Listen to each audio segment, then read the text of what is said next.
Recording.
Ladies and gentlemen, come to order, if you will, please, for a meeting of Regulated Industries Special Subcommittee B.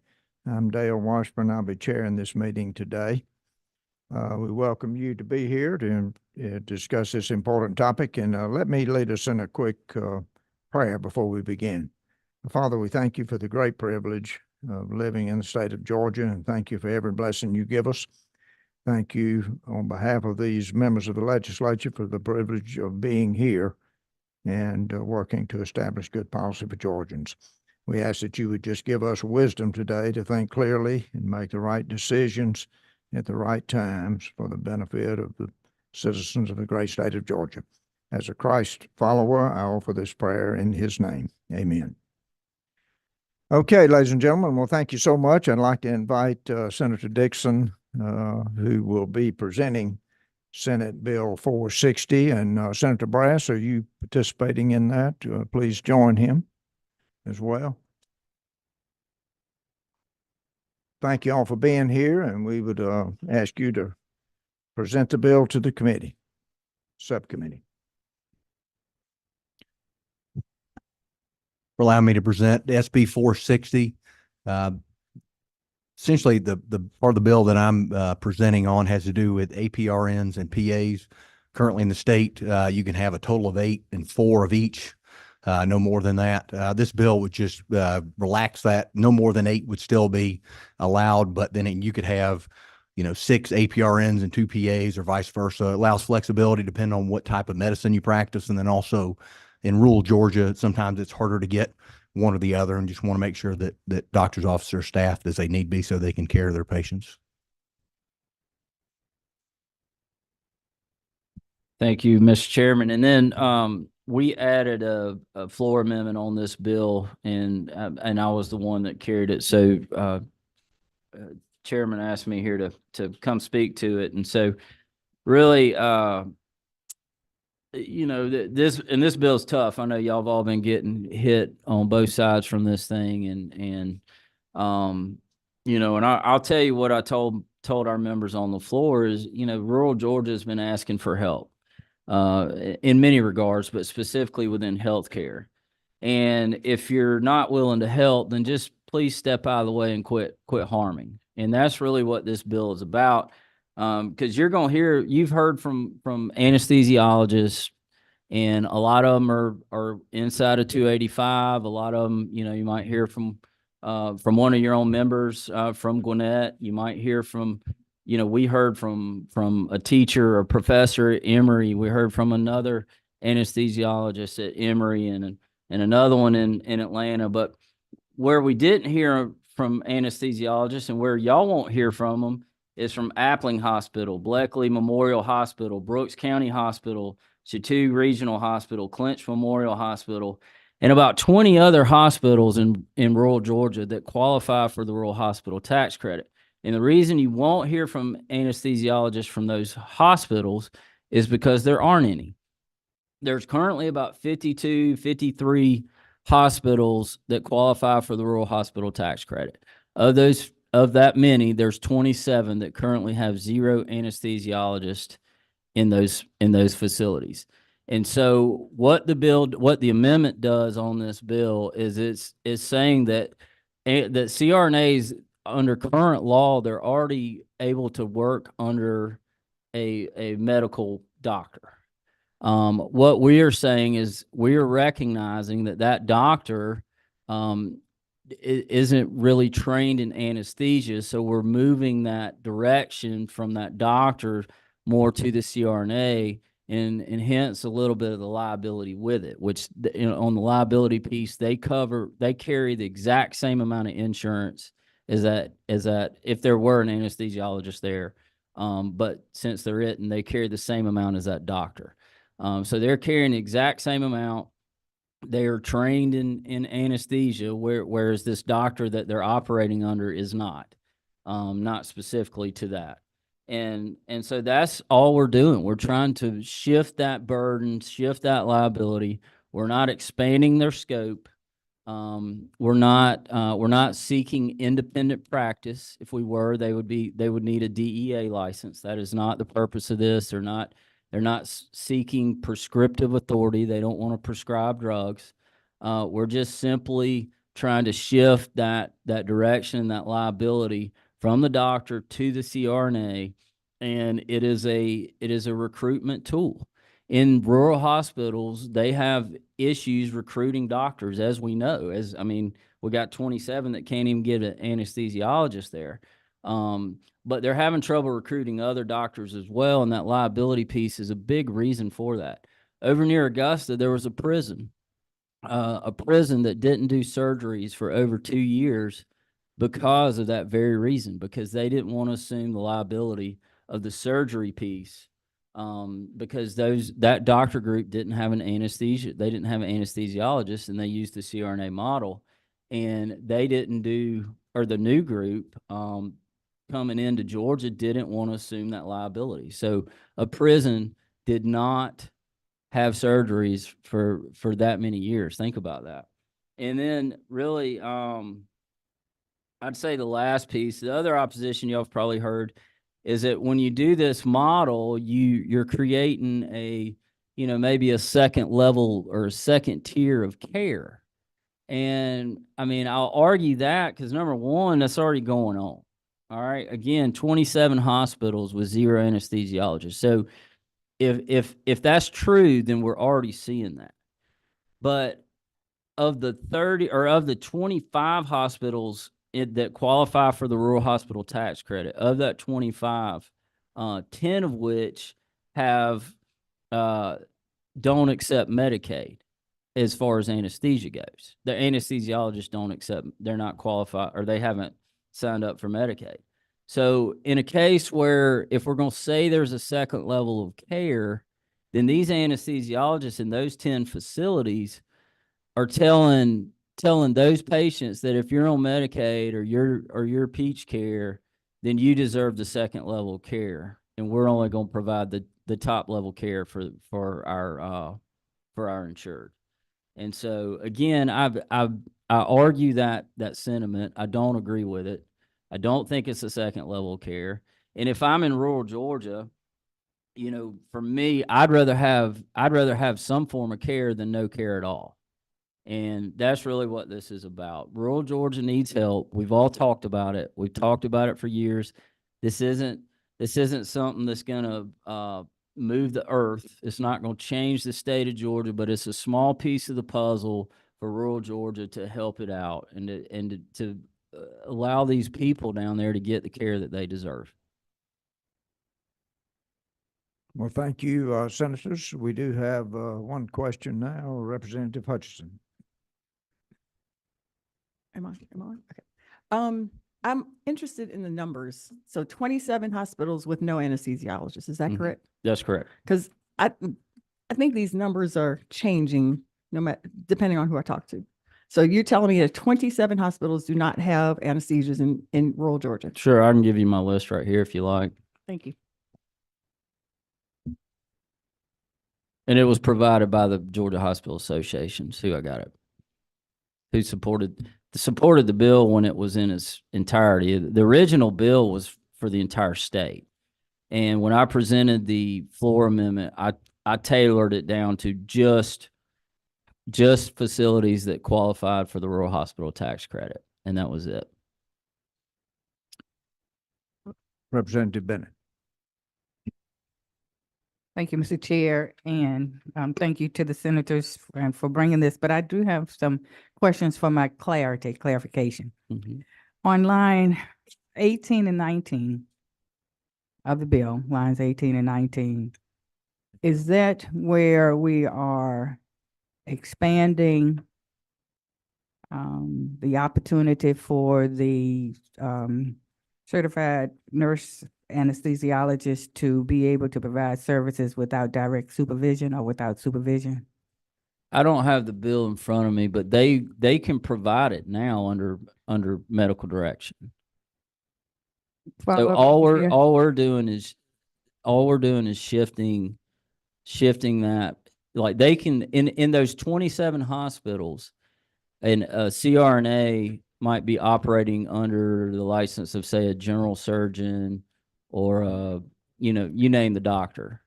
So they're doing it now. And all we're doing is, and let me look at your bill here.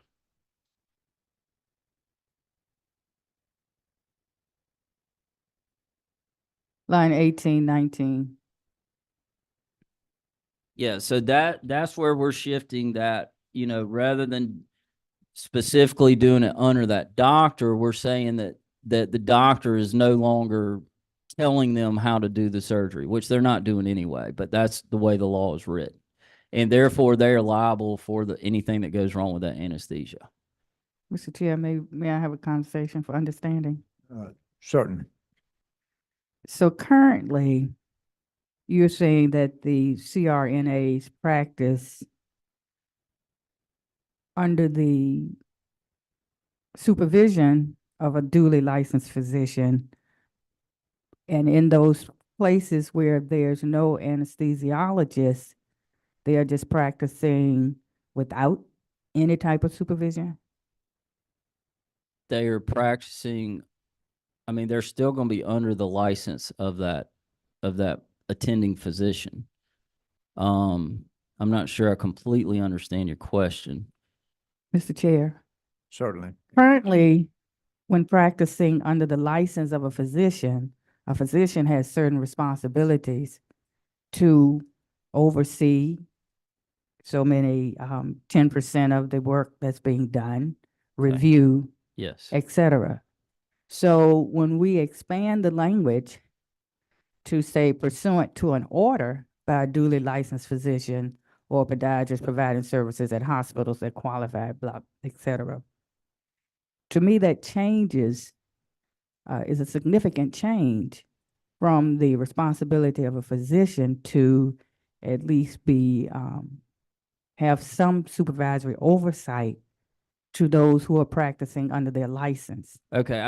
I guess I understand your question now. So I guess in that situation, we're asking a physician who has very minimal training in anesthesia, say a general surgeon, to be responsible for anesthesia and therefore also liable for that anesthesia, when the CRNA has way more training in anesthesia than they do. And so we're saying essentially under that order of that physician, this is only in rural hospitals.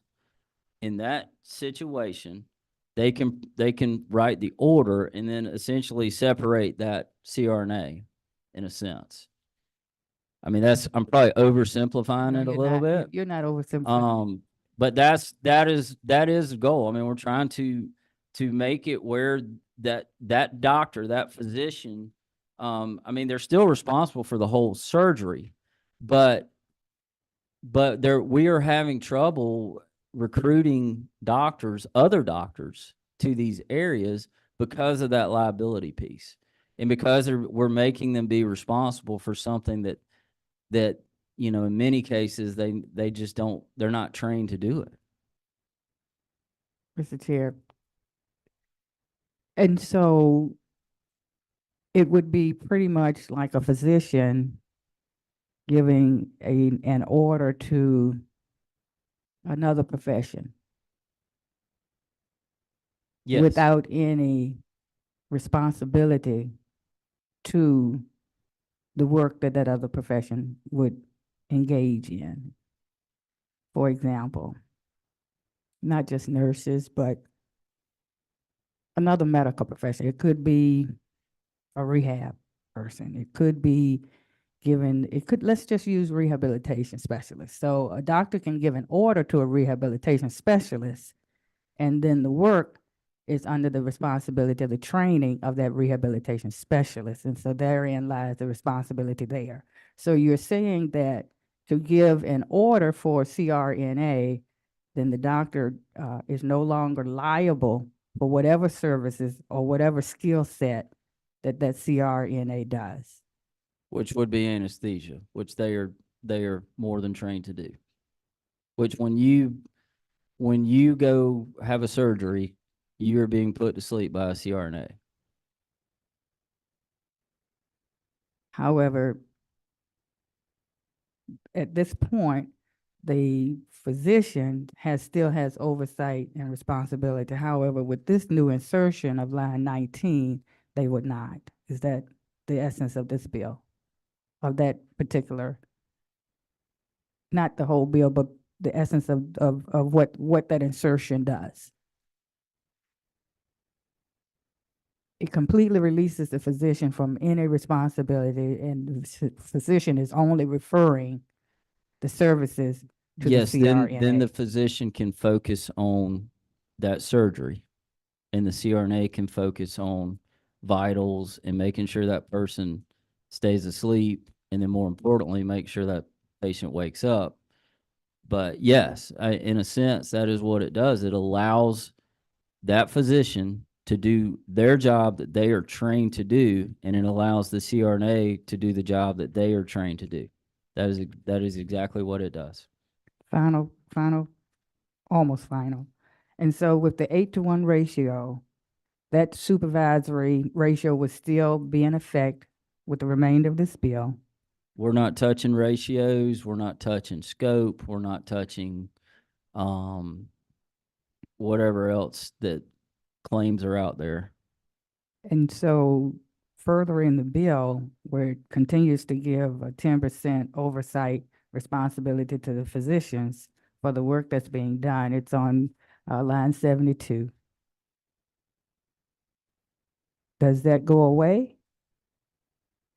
Line 72, 73, 74? That medical records review, is that no longer going to be the responsibility of the physician who issues the referral? Well, that's existing law. We're not touching that part of existing law. So the responsibility will continue. The physician will still have a responsibility to the 8 professionals that work under their license, and the medical records review will continue to be indicated under this current law.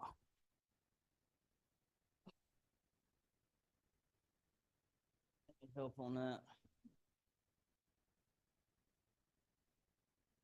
And Mr. Chairman, will you allow Attorney DeVry come up? All right, Mr. Chairman, and ladies and gentlemen of the committee, I'm John Walraven. I'm the General Counsel for GANA, the Georgia Association of Nurse Anesthetists. Representative Bennett, could you kind of help me again with exactly what it is you're looking for some clarity on? There still continues to be some responsibilities for the physician in terms of medical records review, et cetera, both for the physician assistants, and I would imagine that that is still the true for the CRNAs. So if we are going to separate the oversight and responsibility of a physician from the CRNA, then current law still has some responsibilities for the physician. And so it doesn't seem to be a clean separation according to current law as I read this. Yeah, I don't read it the same way. These are in 2 different sections of the bill. They're in 2 different sections of the code.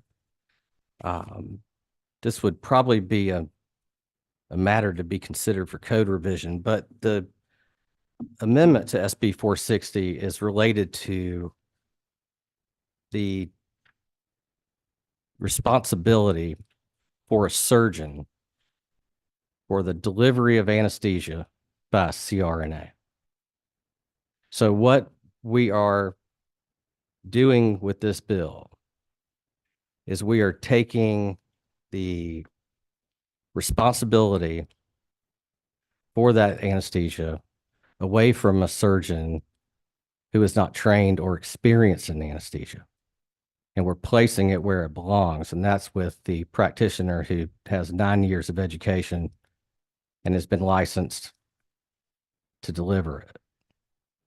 I understand that, and yet, so then does the 8-to-1 ratio go away? I mean, I understand what you're saying, but then there are other parts in this bill that, in my understanding or lack of, still gives the physician some type of responsibility for one of the 8, whether it's 4 and 4 PAs and CRNAs, or whether it's all CRNAs, or whether it's all PAs. But I'm just trying to understand that we are not, I understand the intent, but then there are still some other responsibilities. And so if the physician, once they serve that prescription, that order is devoid of any other responsibilities, that's what I'm asking according to this bill. I think we're getting somewhere. The responsibility that a physician has in the retention and the management of those 8 practitioners would be different than the responsibility that current law places upon a surgeon for the work of a practitioner for which they're not trained or experienced in. And that's what we're looking to change. Those are 2 different areas of responsibility. There are 2 different areas, however, it is all connected to the responsibility to the physician. And that's my concern. I understand your concern, and the waters are quite muddy here. But my legal opinion would be that the responsibility for the management of those 8 practitioners is wholly unrelated to the delivery of anesthesia to a patient on an operating table that is contemplated in the line 18.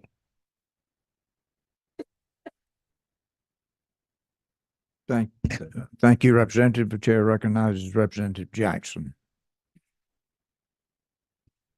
Thank you, Mr. Chairman. Not often I will agree with Senator Brass, but I will, and say rural Georgia needs help. So let's expand Medicaid. Let's not play with this. Medicaid expansion is what all 159 counties need. So my question, if in your presentation, Senator Brass, rural Georgia needs help, and it's very specific on 18 through 20, and I appreciate my colleagues' questions because it prompted a couple of other things. But the very first thing that it prompts, Mr. Chairman, is qualification. I appreciate Jan giving us this handout, so that way I don't have to read from my tiny phone. Are the qualifications. And so, Senator Brass, when you look at Section 1 of this bill, it's saying that it's going to take responsibility that the public typically holds around an anesthesiologist, a doctor, to a CRNA. And a lot of the public at large may not know what a CRNA is, right? So show me in Section 1 where it says about the liability. I don't see it. Who carries that liability? Because it says that you in your presentation, the duly licensed physician won't have that liability. Will the CRNA have that liability? Who has that the liability if something goes wrong? I'm gonna yield to the lawyer on this one, but going back to your previous statement, on Medicaid expansion, I don't mind going on record and saying it. I'll support it. I do support it. And if we can get something to do, I'm all for it, because what we're doing is not working. I agree with that. Just like what we've been doing in rural Georgia as a whole, when it comes to turf guarding, it's not working.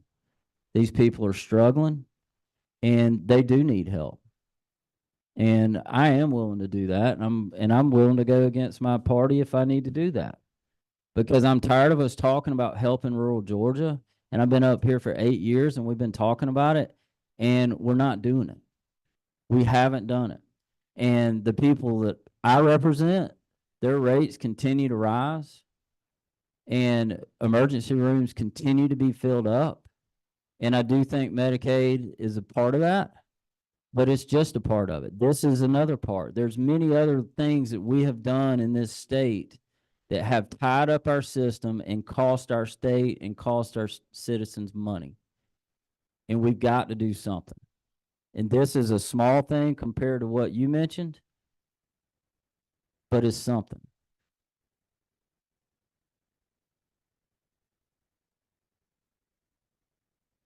Representative Jackson, we have case law in Georgia.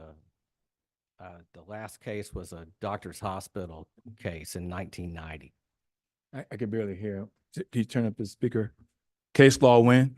It's a case from Augusta. It's a doctor's hospital case in 1990, and the court held that the CRNA is liable for their own work. The word responsibility and the word liability aren't the same in this context, and it's really easy to muddy these waters. But the CRNA carries the same amount of insurance that a physician anesthesiologist carries. It's 1 million, 3 million. And if a court finds that there has been a medical mistake that resulted in damages, it's going to be the CRNA who's held liable. So I appreciate that. Because as I read 17 through 20, again, the liability piece continued to scream out at me. What about qualifications? Can someone enlighten me around qualifications around the CRNA versus the anesthesiologist? Because the two are not the same. They are not the same. No. Current medical school curriculum lacks any anesthesia training or education. All anesthesia training for physicians is during residency. A CRNA, like I just said, carries a 1 million, 3 million policy because Georgia law holds that the surgeon doesn't have liability. The nurse has the liability in this case. Mr. Chairman, two more follow-ups. So, I guess my question is around the rural hospital piece, because most of our hospitals have closed, as you well know, Mr. Chairman, have closed in rural Georgia, and rural Georgia continue to need specialists. I mean, we got 82 counties without an OBGYN. We got 61 counties without a pediatrician, so on and so forth. And so my next question is around, how will this bill help incentivize specialists coming to rural Georgia? Right. Because if I don't own a hospital, for the record, I don't own a hospital, but if I own a hospital and you're saying that I can get 2 CRNAs for the price of 1 anesthesiologist, the hospital is going to go for the 2 CRNAs. They won't incentivize to go get an anesthesiologist. So how will this bill help square that? Let me use their words to help. This is a letter from Dodge County Hospital, signed by their chief of surgery, by an orthopedic surgeon, and their CEO. Which county is this? Dodge, Eastman, Georgia. Says this law makes recruiting new surgeons difficult because they know they are not trained in anesthesia and do not want to be responsible for a practice in which they are not trained. In my opinion, a law stating that a surgeon who has not been trained in anesthesia must be responsible for a CRNA is about as ridiculous as having the CRNA be responsible for the surgeon. And that's the chief of surgery from this hospital. Okay. They want to recruit surgeons. The surgeons' lawyers, because most of these surgeons that are itinerant, they're not going to move to Dodge County and plant roots there. They're going to come in maybe once a week and they're going to do surgery there. Usually they work for a big company. That company takes a look at Georgia law and they see that their surgeon is going to be responsible for this other practitioner. And it doesn't matter if that surgeon is responsible for a CRNA or an anesthesiologist or anybody else. They don't know who they are. Why would they want to assume responsibility? So the lawyers are throwing up red flags, and this is their words. They're asking for your help so they can recruit more surgeons to their hospital. Okay. Mr. Chairman, my last question. So I'm just trying to, I guess, get a feel for, because Senator Brad said there was 54 hospitals, 2 or 3. 50 something you mentioned. 52. So you only mentioned one based on, you said Dodge County. So it would be great if this body can get information from those other hospitals. The reason being, because I just, having witnessed my wife, that, you know, had a cesarean, breast cancer, all that. I never assumed that those who were handling her care was something less than a doctor. There's something to be said about doctors. Nothing against nurses. My niece is a nurse, right? But there's something to be said about having a doctor, because sometimes time is of the essence, and having those qualifications, that skill set readily available, it just makes the family more comfortable, right? And so so it's one thing to get one Absolutely, but hospital- you're in what, Fayette County or? correct. Okay. Fayette County has plenty of anesthesiologists. Yep. All right. I live in Noonan. We have plenty of anesthesiologists. But 27 hospitals around this state have 0 anesthesiologists, and they have it under the current law. And they're having trouble recruiting exactly what you just mentioned. How does this help them recruit specialists and other doctors? Because you're removing something that they are currently responsible for, that they're not trained to be responsible for. So in the case of your wife, the chances are, in the emergency situations, she was put to sleep by a CRNA, not an anesthesiologist. So again, we're not trying to expand the scope of what they do. We're not trying to, I mean, Dodge County, who he read a letter from, I mean, we've got supporting letters from Piedmont Healthcare's 12 hospitals, Georgia Hospital Association, Hometown Health, Grady, Georgia Nursing Association, Dodge County Hospital, Miller County Hospital, Manual Medical Center, Georgia Bone and Joint Surgery Center, Applying Healthcare System, Southern Regional, Taylor Regional, Georgia Alliance for Community Hospitals, Advanced Gynecology Surgery Centers, Allspine, Lexington Plastics, West Georgia Urology, Georgia Bone and Joint, Cartersville. I mean, I'm naming Piedmont Cartersville, Vidalia, South Georgia ENT, Clinch Memorial, Candler County Hospital, and that's only touching a few of the 27 that have 0 anesthesiologists.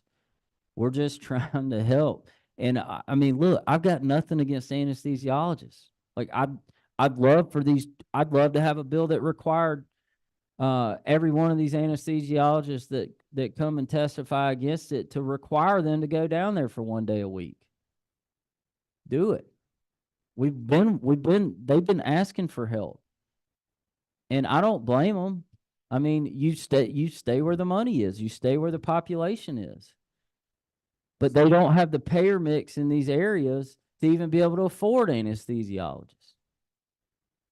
And Medicaid expansion isn't going to fix that. Medicaid expansion would actually support this in a better way. Mr. Chair, can I have a follow-up based on it? Yeah. So Senator, I appreciate that. So, what feedback are you getting from the American College of Surgeons? Any feedback on this bill from them, ACS? Every doctors do a very good job of sticking together on opposing anything outside of them. They do a very good job of We that. all do that though, Senator, right? We all I'm a do that. Cowboys fan, so you I'm you gonna say commending them. anything other I than am Cowboys, commending them. right? I'm actually I'm sure you're commending probably a them. I- Falcons fan. You're gonna protect your team too, right? We all do They that. make it tough sometimes, but yes. But when they give us the facts and the data, But the facts are, they're not in 27 hospitals. Those are facts. Those are facts that matter. And the fact that surgeons or other doctors are hesitant to come to these areas are also facts. So these anesthesiologists that you're hearing from, again, I got nothing against them. I mean, they are part of the hospitals that I go to, that my children and my family are going to go to, that my wife works in. My wife is a CRNA, and she falls under the model. And this will not help me. This will not help her. It has nothing to do with us. This has only something to do with these rural hospitals that have zero anesthesiologists, zero. The chair recognizes Chairman Jaspers. Chairman, I have probably spent more time on this than any other bill that I've gotten this year, maybe, I think. And, so I've talked to, you were in the lead on emails until the librarians overtook you today. And, I think all of us have spent some time just talking to, people that we know. I know I have. I called my personal care physician yesterday to see what he thought about it. And so it's been a lot of learning. I've been on the health committee for years, and these are hard when we have to deal with them. But I just want to go back to one thing, that the House and the Senate, the governor's office has addressed rural health care. Mm-hmm. We have added 3 new medical schools in the last 3 years. I hope everybody understands that. We are spending millions doing that. And I've been the chairman of the Rural Development Council. I've been on it since its inception. And this is something we have all really, really worked on together. We have loan repayments for nurses of all sorts. We have more seats in the nursing schools across our state. We're adding them. And so I just want to make sure we're saying that. I'm proud of what we've done on healthcare. And it's been a joy to be a part of all that. But on this bill, just questions I have, the ones that I've came up with, Senator Brass, when we talk about those 25 hospitals, is it not true? They're still doing surgeries there, They are. but they're doing it under the surgeon's guidance over the CRNA. They are. So healthcare is being met in those 25 hospitals. Yes. And so I think that's a clear thing everybody needs to recognize. We're getting it done, but this is a little bit different way of doing it. But because I'm proud, of healthcare in Georgia and what we've been doing, and in everybody's different part. And I just want to make sure that we're still getting it done. Under this bill, would a patient know, they wouldn't know, or they would know that they're under, sort of like Representative's question, that they're under CRNA care and not an anesthesiologist, or really under the surgeon who may be overseeing them? I don't know how that would ever change. I mean, when you go in today, the last procedure I had when I went in, they, the CRNA came in and said, I'm your CRNA and your anesthesia provider. Yeah, I had both. So I had my hand surgery, and I had the anesthesiologist all just come in, and then the CRNA came. they both did come, but after that initial visit with the anesthesiologist, I'm not certain that I saw him again, but I was a little sedated, so my memory might not be clear. I had it twice and within months on my hands, and it went well.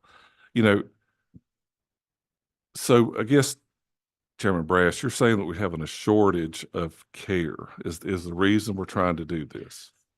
Is that My understanding is we're having issues with recruitment of physicians and surgeons specifically in a lot of these areas. Yeah, I wrote that And down. this is a part of that. I was just curious. I'm sure. Like, are their healthcare needs being met?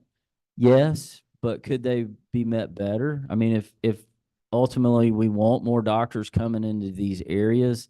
It's little things like this that we can do to kind of untie the law to allow, give them a little bit more ease of mind to come down into these areas. And that's kind of what we're going for here. I'm sure with that long list of people to speak on the bill, there's somebody that's a surgeon. I want to ask them a question too. I guess when I first heard about this bill, my first thoughts were, oh, is this thing like sectioned, like, the CRNA can do these things, I don't know that all the different things they could do, but not these. It seemed like that was more reasonable to me when I first thought about this, and that if I had been working for 5 years, what I could do is different than 10 years, or as your lovely bride, but almost 20 years, I think, or more. You're that old? No, she's like 15 though. 15. Okay. Yeah. But I guess, is there any worry or fear that, someone who's been out of school 3 years is doing the same thing as somebody 15 years, and their knowledge in this world really is based on experience?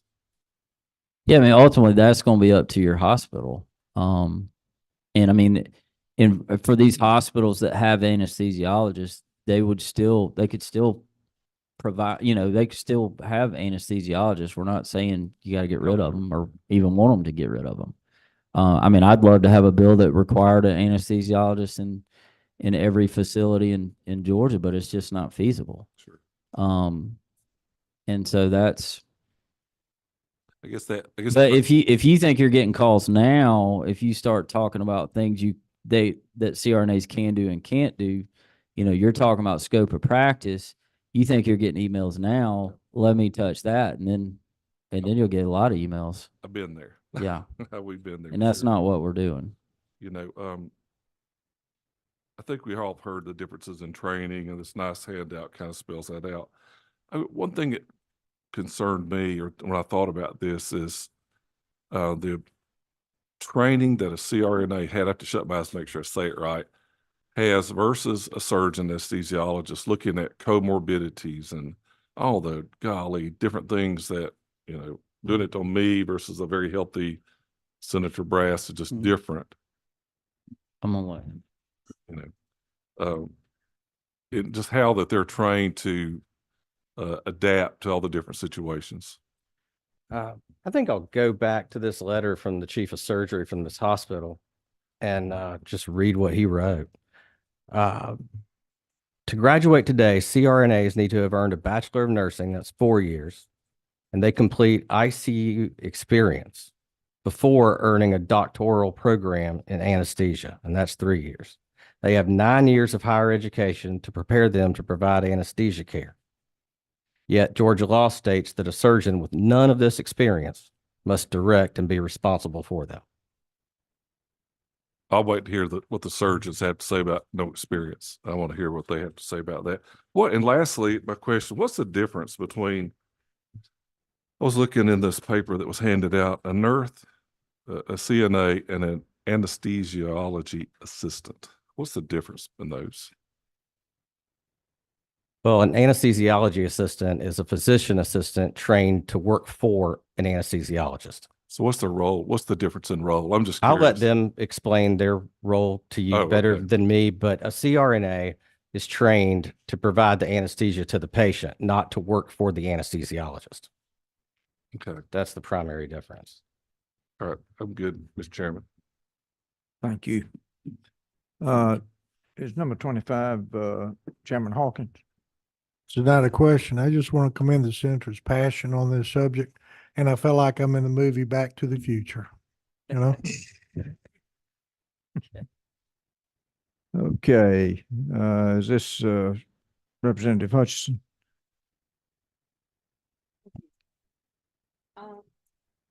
So one of the arguments is that if you're doing surgery, there's a doctor in the room all the time anyway.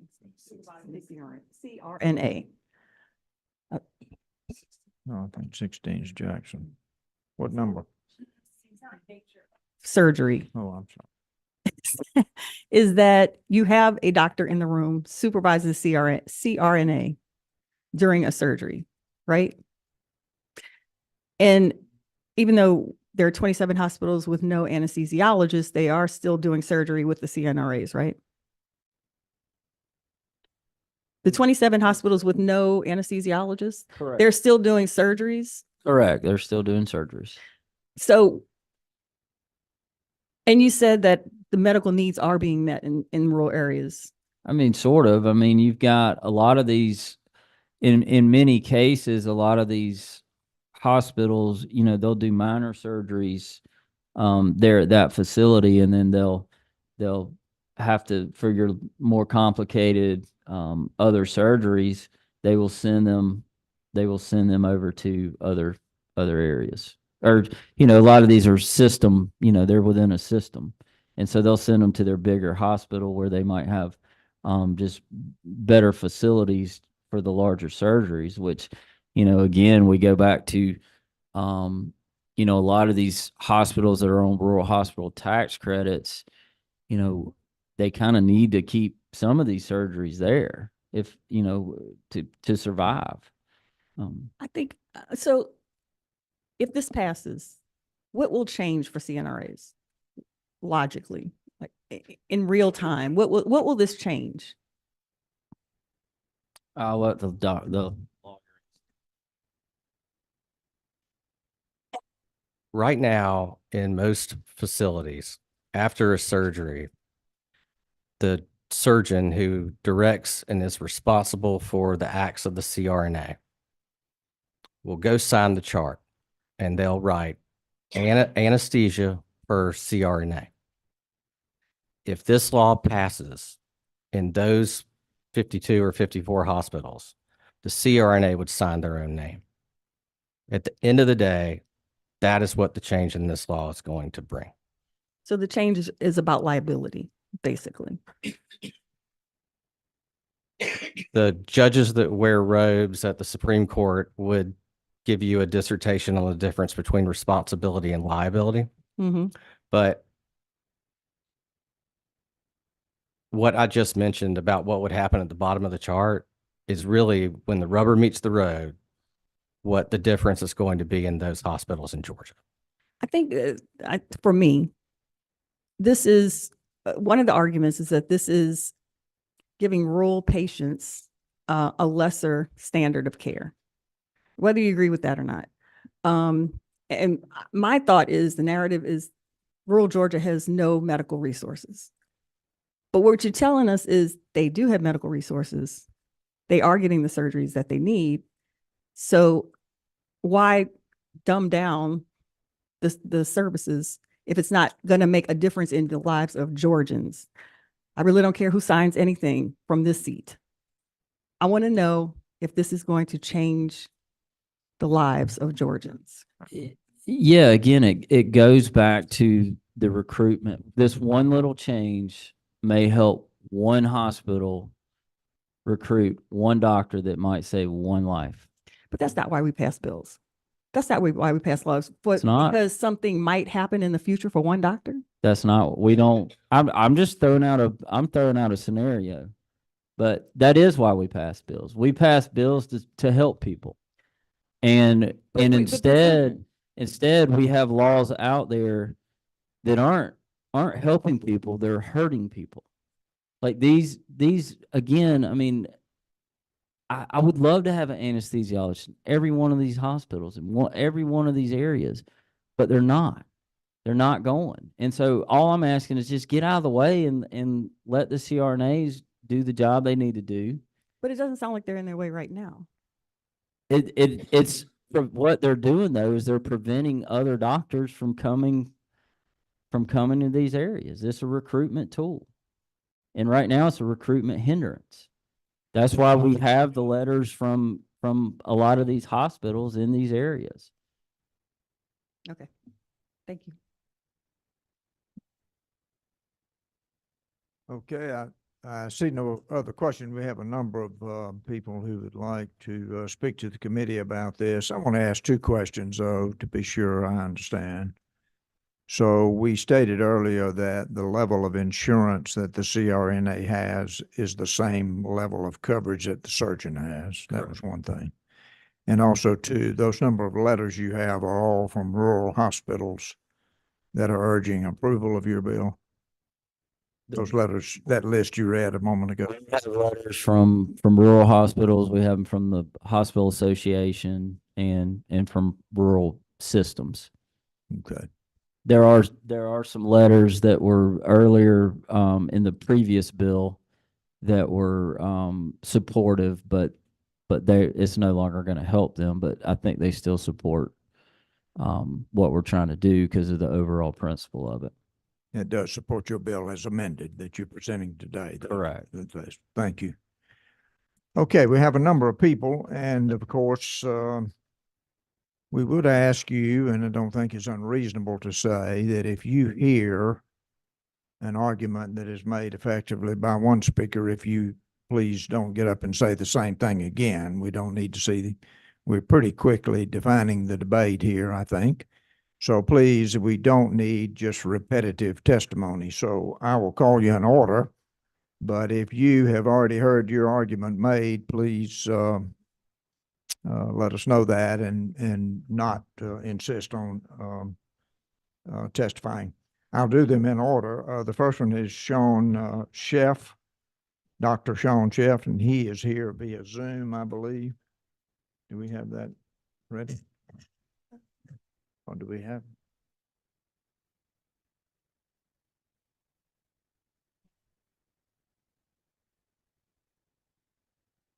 Well, you'll have to do it. Is he here? I can't. Yeah, can you hear me? Thank you, Doctor. Thank you, Doctor. Go ahead. All right. My name's Sean Sheff. I'm a practicing general surgeon in Americus, Georgia. We are one of the 25 hospitals that actually does have an anesthesiologist, though we only have one currently.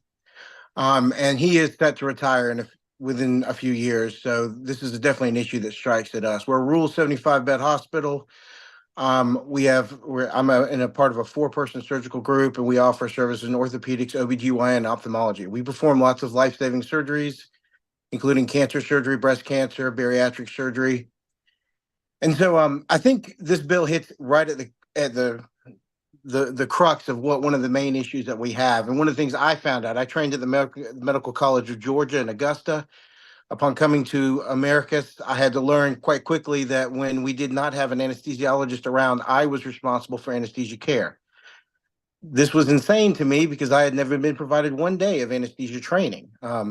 That's true throughout all general surgery and other surgical specialties. We do not do anesthesia training.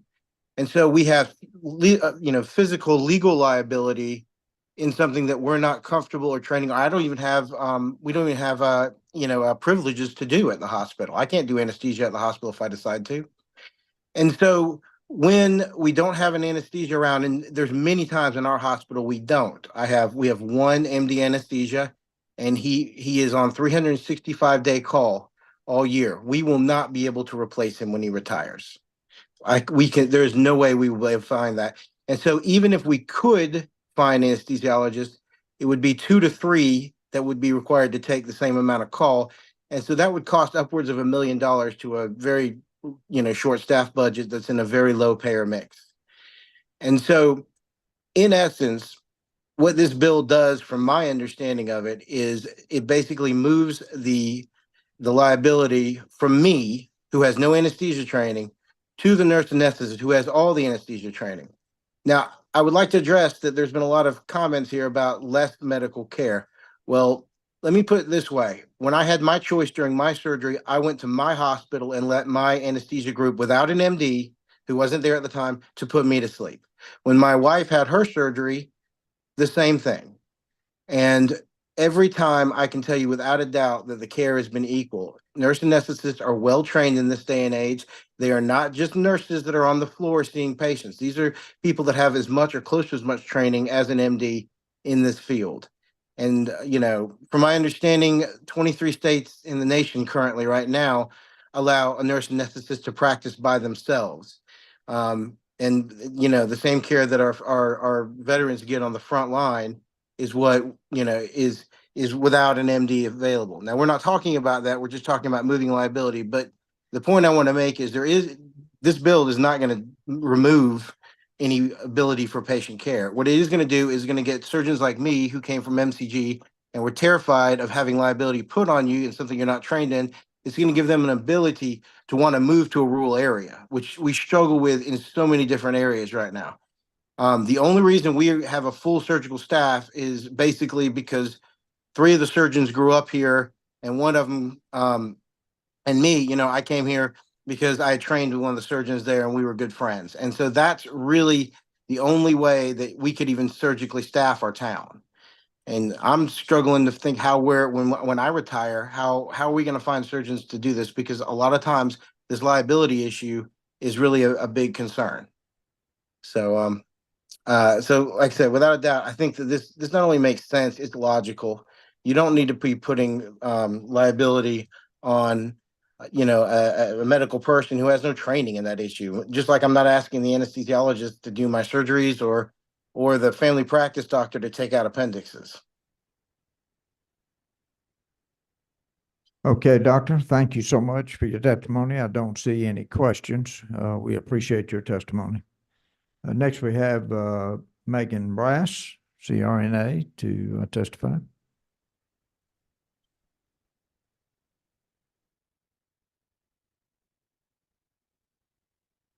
Good afternoon. Thank you so much for having me today. It's an honor to be here. First of all, Dr. Jackson, I'm so sorry to hear that you thought an anesthesiologist was taking care of your wife for her surgeries. It was actually me. I had the pleasure of taking care of your beautiful, lovely wife while she was being operated on at Cancer Treatment Centers of America. I love my job. I've been doing anesthesia for 13 years now. I have previously worked for an anesthesia group where I spent so much time in rural Georgia. I went to facilities where I was the only anesthesia provider in the entire hospital. We frequently get called to the ER to help with spinal taps, called to ICUs to help with intubations, also while managing labor and delivery, of course, epidurals, emergency C-sections, and of course, any surgery that is to pop up. And that is perfectly within my scope of practice. CRNAs have been working in direct collaboration with a duly licensed surgeon. And in rural Georgia, that is an operative surgeon and not an anesthesiologist. All this bill does is codify and clarify the responsibility that we carry. We have the medical malpractice insurance. We have it for a reason. And the operative surgeon does not need to be distracted by every blood pressure, every fluctuation in the heart rate while he or she is operating and we have a patient on the table. That's my job and that's my responsibility. I want that surgeon operating and focusing his or her complete attention on the surgery. And I do want to reiterate, when we're talking about rural Georgia and whether they do get the care they need, y'all, we're coming out of a huge pandemic. Our healthcare is bare bones right now. We had a mass resignation where people went into early retirement. We're talking about doctors, physicians, nurses, physical therapists, respiratory therapists. There's a shortage across the board. And there's a big shortage of anesthesia providers right now. So what we did with our old group is we basically traveled between multiple rural hospitals. This general surgeon would go to that one rural hospital 1 day a week and do screening colonoscopies for these underserved communities that otherwise wouldn't have access not only to a general surgeon, but also to an anesthesia provider. And I don't know about you, but I don't want my colonoscopy without anesthesia. So that's what we're talking about. We're talking about basic surgeries. We're not doing open heart surgeries or neurosurgery in rural Georgia. We are doing trauma stabilization. We are doing emergency C-section, basic labor epidurals, and caring for these patients. You do have a question, Representative Hutchinson. Thank you, Mr. Chair. Yes, ma'am. So of all the things that you just named, all the things that you do, Mhm. what will this bill change for your job other than, I don't want to hear it may attract a doctor somewhere down the line? What does this do for your job on a day-to-day basis? This does absolutely nothing for me. I don't benefit from this bill at all. Rural Georgia is the beneficiary of this bill by being able to use this as a measure to recruit surgeons. And I know that's not the answer you want to hear, but that's the No, that's truth and exactly what the I needed to answer. hear. That's exactly, that's what I'm not I've been getting- looking for. Yeah. Thank you. I'm not getting a pay raise. I'm not getting to do an extra, procedural thing. I'm not getting to create an extra charge for a patient. None of that. All this is doing is the fact that rural Georgia, or Georgia in general, is the best state in the nation to do business for what, 7 years running now? But yet we consistently have some of the worst health scores. And I think there is a direct correlation between the fact that we have some of the most restrictive practices on our APRNs and especially on our CRNAs, because instead of looking to benefit the patient, it's become a turf war with organizations like MAG and the GSA. Okay, Mhm. that's what I needed to know. Thank you. Yes, ma'am. You're very welcome. Thank you, Representative, Chairman Jaspers. What is the GSA? Georgia Society of Anesthesiologists. Thank you. Okay. Yes, sir. I got Mhm. GSACS. I got all these different numbers. Yes, Th- lots of, Thank you, lots ma'am. of, Thank you, ma'am. Just real quick, just ask you the same question I asked Chairman Brass. Sure. I mean, it seems to me like that's been my concern, that what you do today after 15 years, great service to the family down here, I guess is so different than what you could do after you've been out of school for 2 years. I think that's my concern here, is that, you know, is just that. You know, you look at the training that was given out, whoever this came from. I mean, your experience means a lot. Mhm. I think that's what I found out in the battles of in the health committee over scope of practice. That's the big deal. So what's your thoughts on that? You know, is some middle ground in here somewhere where this could be done if you've been working so long, certain list of certain procedures you could do and not others, you know, because I guess right now it's set up so that the surgeon makes the call. Either we can do it or we can't, you know, based on the facilities and what I have on hand. The Mhm. surgeon decides, yep, with the skills I have here with the CRNA or anesthesiologist and the skills of the hospital, they make the call. Is that not? Sure. Sure. So just to clarify, every single nurse anesthetist, we all have bedside ICU nursing years of experience before even going to get additional training to become an APRN with anesthesia. And all of our nurse anesthetist residents, they spend lots of time in rural Georgia. I worked as a clinical preceptor in all of my rural sites. I took students from Emory, Augusta University, and MUSC out of Charleston, and we showed them how rural anesthesia is delivered here in Georgia, because there is such a big dichotomy between downtown Atlanta and our bustling metropolis areas compared to our very rural areas like Americus, Georgia, or like Hawkinsville, Georgia, or even Warm Springs, Georgia. And this is a side question that I'm just curious about, because I've been involved in healthcare so much.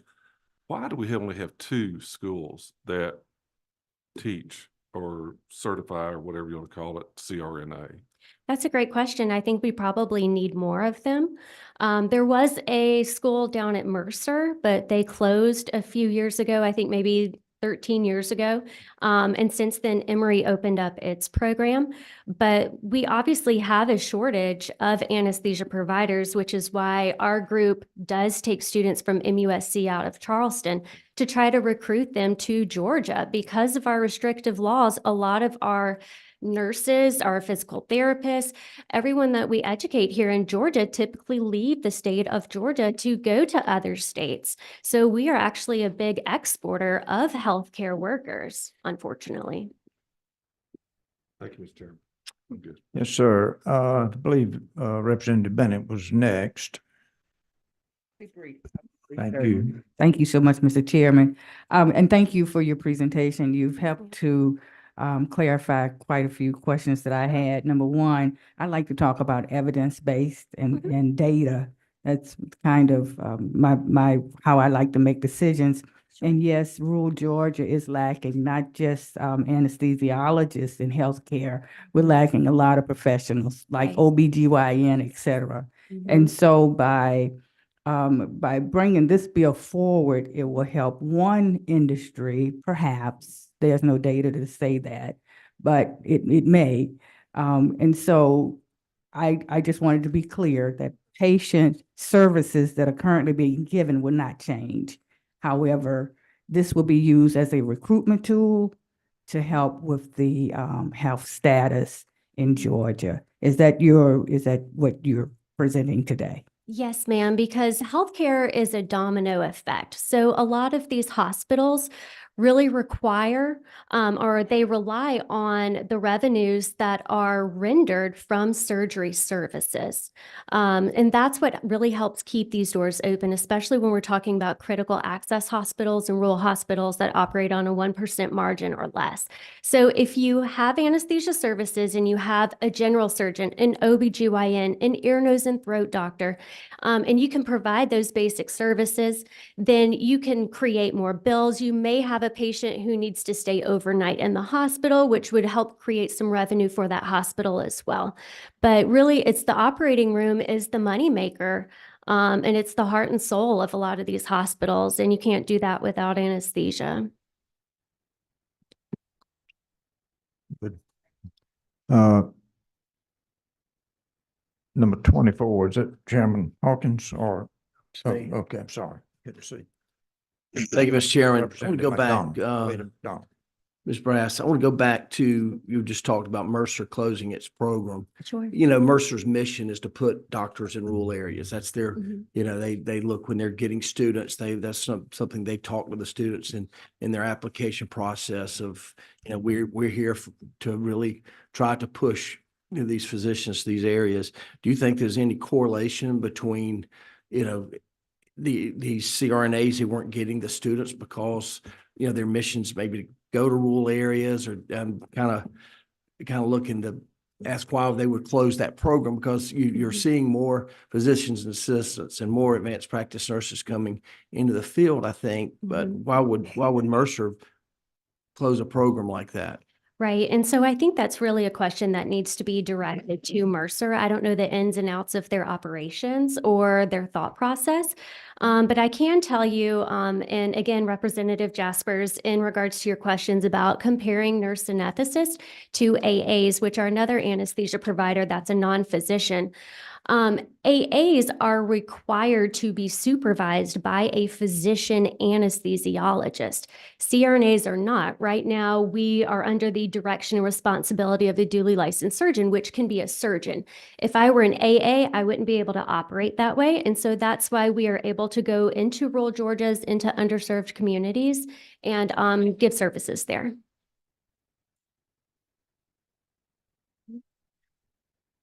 Okay, I don't see any other questions. Thank you very much. Thank you for your Ms. time. Brass. Yes, sir. Next, we have John Walraven. John, do you have some other thoughts for us?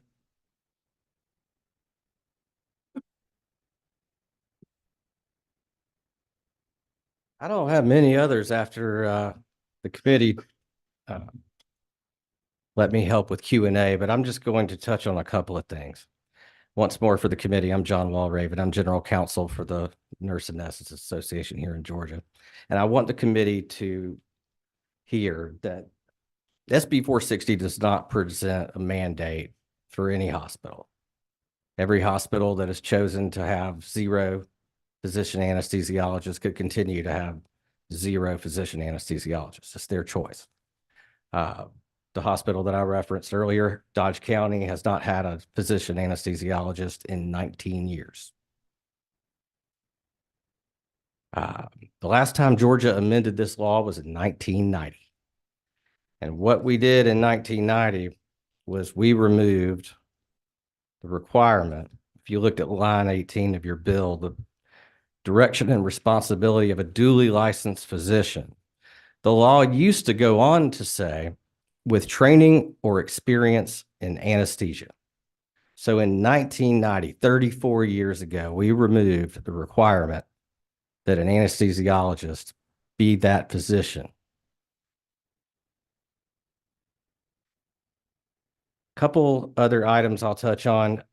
You've heard the term independent practice be lobbed about. I've represented physicians down here since I first started lobbying during my 3rd-year law school in 2002. Independent practice can get your base fired up. It really does. But I was always trained to tell y'all that independent practice meant that a nurse hung up a shingle and what happened in that place happened without the doctor being around. And what this bill would do would allow a CRNA to practice when a doctor orders them to go to work. And I fail to see a whole lot of independence in a situation where state law would only let them work when ordered to by a physician. And the second point of that is that the CRNA in Georgia doesn't have a DEA number. So I don't know what they do in that independent practice if they don't have any drugs. But that's one of the big myths that you've been led to believe about SB 460. And the second one I want to address is the idea that we have a two-tiered system of care in Georgia, that these 27 hospitals who have chosen to operate without an anesthesiologist are somehow taking out gallbladders in a substandard way. I don't think that the folks at Dodge County or Union General or at any of these hospitals are doing things that are below the standard of care. And that statistically, that's easy for me to say. You know, we're all talking about maternal mortality down here quite a bit. I've represented the OBGYNs here for 9 years. I've got a study here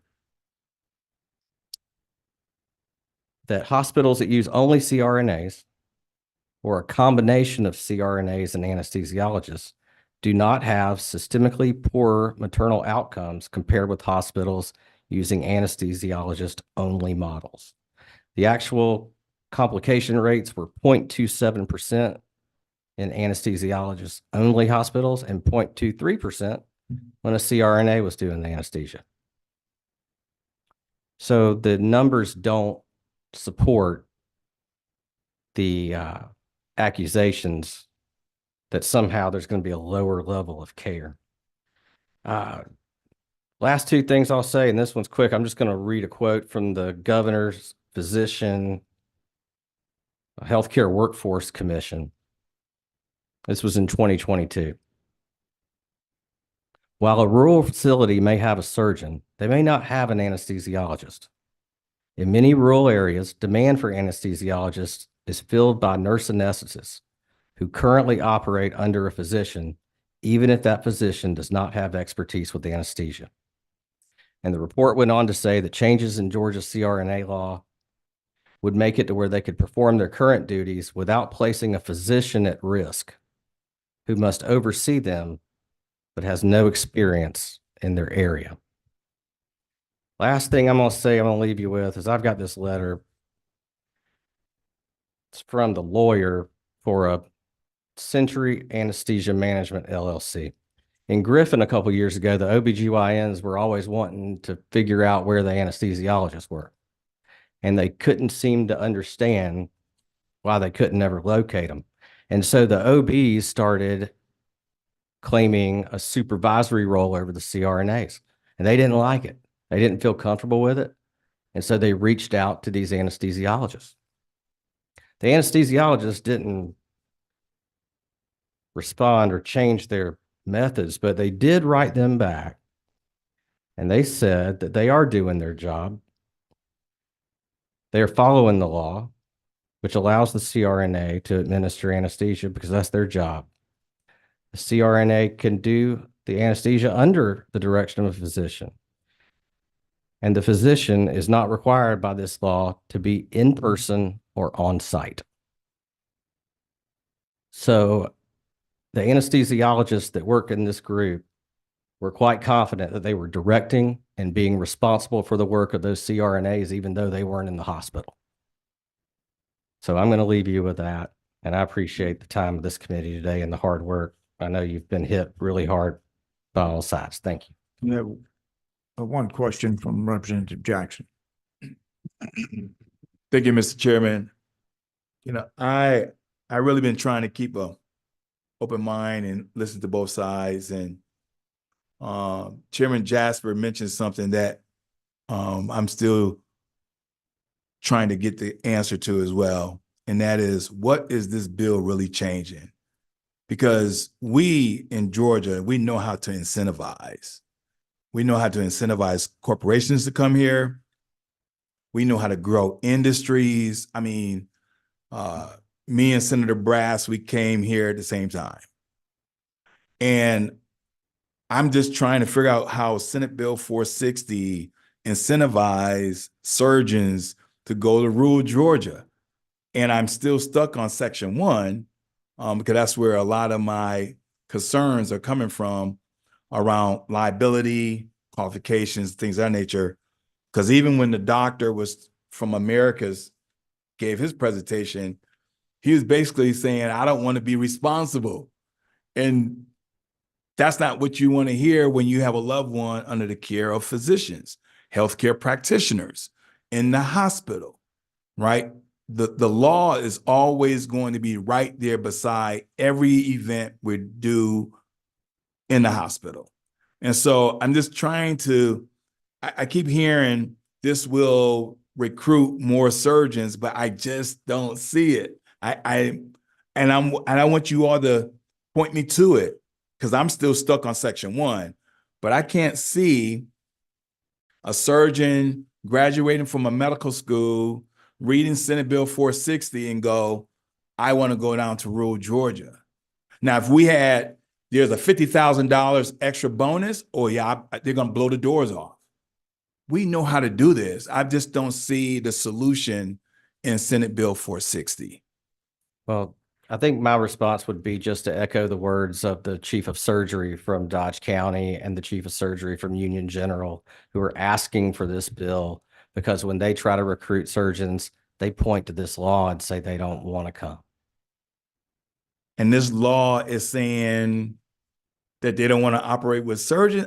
That's what I'm saying. I don't see the one hospital, because if I call up hospitals, because my wife is from Albany, Phoebe Putnam is down there. They service over 40 counties, one hospital, 40 plus counties.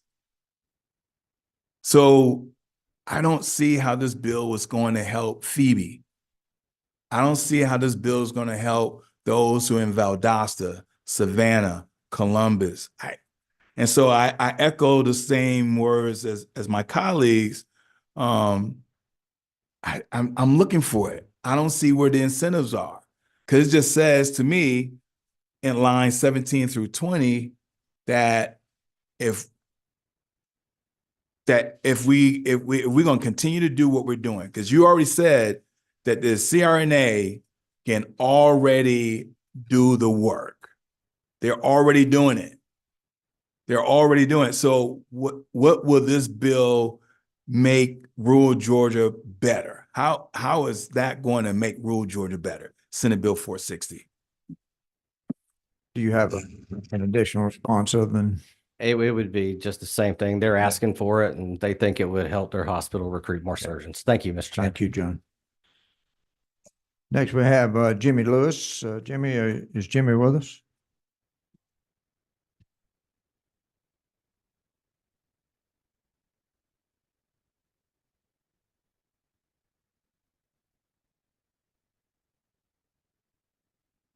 Resign my seat of speech and leave you with thoughts. What goes with that? I'm kidding.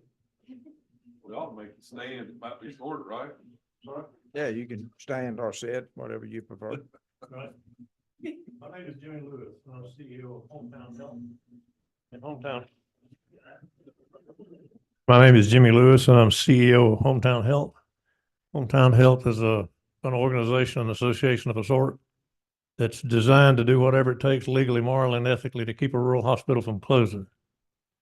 I formed this organization 26 years ago for the sole purpose of doing what I just described.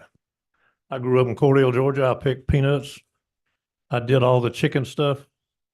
I did all the watermelon stuff. I did all of those things from the rural side of the house. So I understand rural. I grew up around Crisp Regional, so I understand rural. The reason I formed the organization that we currently have is, as I said, for the sole purpose of preserving access in rural Georgia. I am not a quality person. I'm an industrial engineer by trade, and I'm a process improvement person. So I spent my life and activity doing those kind of things by background. I formed this organization specifically because I owned a company and I was having to pay 2 and 3x for babies by delivery when I was doing that. And I couldn't afford it, but I had to do it in order to stay open and keep the operation going. I did that for 10 years. And I got out and got into healthcare because I had to have healthcare for my employees. And in order to have healthcare, I had to create a healthcare company, small that it was, but nevertheless, we provided every part of insurance that goes with the company. I worked in 6 Fortune 500 companies, and I worked in everything that you can imagine, buying them, selling them, starting them, and stopping them. Healthcare was by far, the most difficult, complicated process and expensive process to deal with. I come to you today with that background to say that I listened to your conversations and your questions, and I don't propose to come to you as a quality expert, but I come to share with you what I've seen after 25, 26 years in this business of trying to preserve them. During that period of time, I've seen some 17 hospitals close. I've seen some 8 or 9 close in the last 5 to 7 years. I have right now a list in my hand that I could tell you by probability and statistics who the next 6 would be. That next 6 are here because of incremental improvements that can be done to have enough margin to carry the expenses. To the question that was raised, what does this bill do? This bill in an incremental fashion would provide the continuation of some form of margin for a hospital to stay open. If we don't have those incremental, improvements, then we don't have the opportunity to keep a hospital open. We have hospitals that have closed just recently, and you've read about or heard about the one that closed most recently down in Cuthbert. It was a year ago. That was the last one of which we're in the middle of right now. But the question starts to be, what's it all about? What is it that the CRNA does or does not do, or what is it that the physician does or does not do? They contribute to something called the overall margin in the operation that when it leaves, it's over and it's done. And I can look at each one of you here and probably tell you which ones of you are close to rural and could know which ones are the next ones to close. As you look at this, the CRNA, what you look at is you look at something that's an incremental improvement or contributor to profitability in the rural hospital. That problem is not easily solved. There are some solutions, and I can give you a couple of solutions. We worry about why we can't deliver babies. We closed 14 units that delivered babies because less than 350 babies a year, that hospital would close. And they were losing $1 million a year, so we closed 14 units. In retrospect, all 14 closures were probably incorrect because we weren't dealing with the incremental costs or changes in profitability. What happened was we closed 14 units based on the cost, the incremental cost of OB delivery less than what I described as the 350. And what we rather should have been looking at, what we need to be looking at in dealing with this particular subject matter, what we didn't deal with when we dealt with babies is the economic development costs associated with the community when it loses a hospital. That's what we have to look at here. If we don't look at the overall size of the system and understand that there's far more to rural than a small hospital in a rural community, it's the hospital in the community, it's the people, it's the economic development.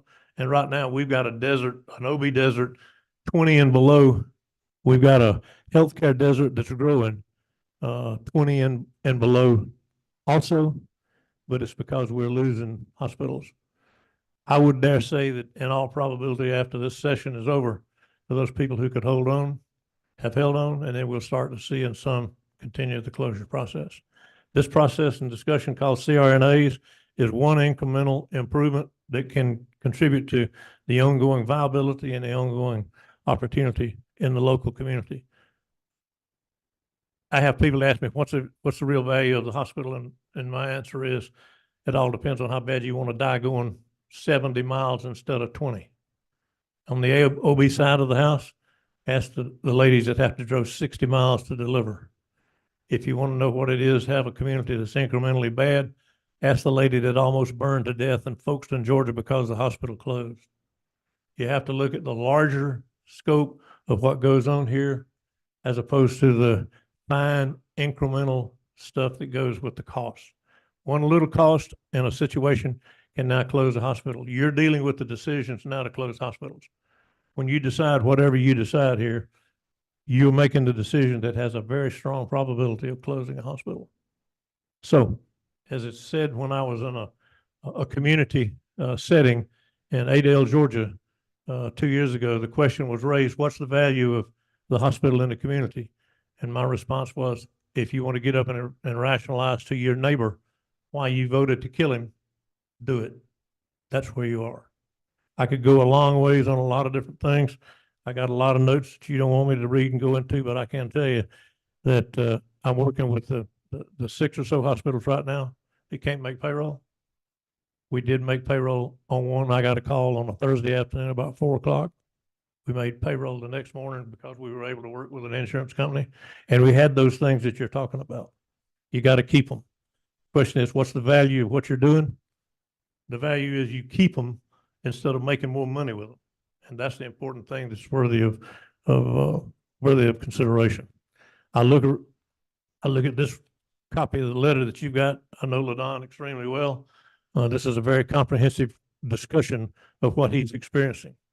I discuss this with him probably 2 and 3 times a day, every day.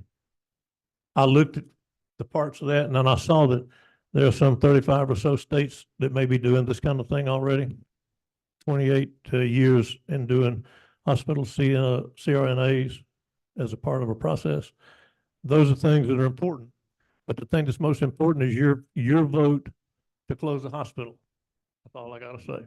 Thank you for your time, sir. You have one question, Mr. Lewis, from Sure. Representative Jackson. Thank you, Mr. Chairman. I appreciate your presentation, your expertise, sir. And my question is around, you mentioned a few elements on why the hospitals that you mentioned in rural Georgia have closed.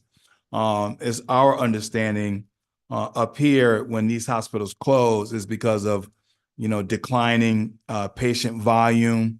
You need at least 50,000 population to sustain a hospital. So, our understanding, reimbursement rates are a challenge. You mentioned labor and staffing costs. But in all these hospital closures, and my question is, they never specifically stated due to a lack of specialties. I'm aware that we have nearly a 40,000 nurse shortage in Georgia and all the specialties. So when you think about Senate Bill 460 and with your expertise in the outlines of these hospital closures, how will this bill, if this bill existed, I think you said 10, 12 years ago, if this bill existed, would those hospitals would have remained open or would they have still closed due to the reasons that I've outlined? Okay, to answer the first question, the 40,000 population to keep a hospital open and going, that's a mathematical calculation, and I did the calculation, so I got a pretty good understanding of what it actually contributed to. That's a function of population. Foremost above all else in healthcare is a function of population. For example, if you look at OB, you go back to one specific number and it's 14 babies per 1,000 in population, and that tells you what you need. Similarly with what we're dealing with here with CRNAs and all that goes with it. To answer your question, would a specific bill on a CRNA contribute to the hospital closing or staying open? Yes, sir. If this bill existed. And my answer to you would be that it's a part of an incremental package that when it starts to erode, it goes away. And if you want to see what it all looks like, go to Cuthbert, Georgia. Or Albany, and I spent a lot of time in Albany. So you can see in Cuthbert what happens with the erosion of revenues over time. And interestingly, the surgeon, critically important to the whole operation of the small rural hospital, you got to have surgery. If you got to have surgery, you got to have then the CRNA or the anesthesiology capacity to do it in order to make sure that all other functions do indeed work. So would it have been, would one hospital have closed had it had this in place 10 years ago? I can't answer that. I can tell you statistically probably which ones would have closed, and can tell you that because I can only tell you from an experience standpoint. For those that closed, I sat in with the county commissioners with every one of them that closed. Yeah, good. Thank you, Mr. Lewis, for your testimony. We appreciate it. Juliana McConnell.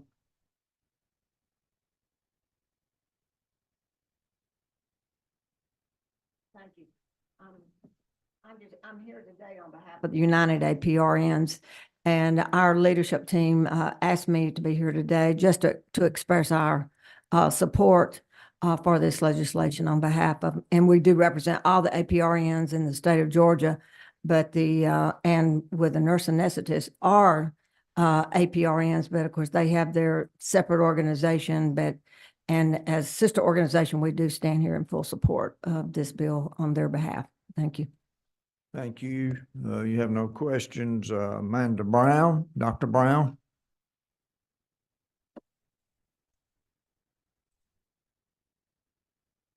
I'm at the point where now I need reading glasses.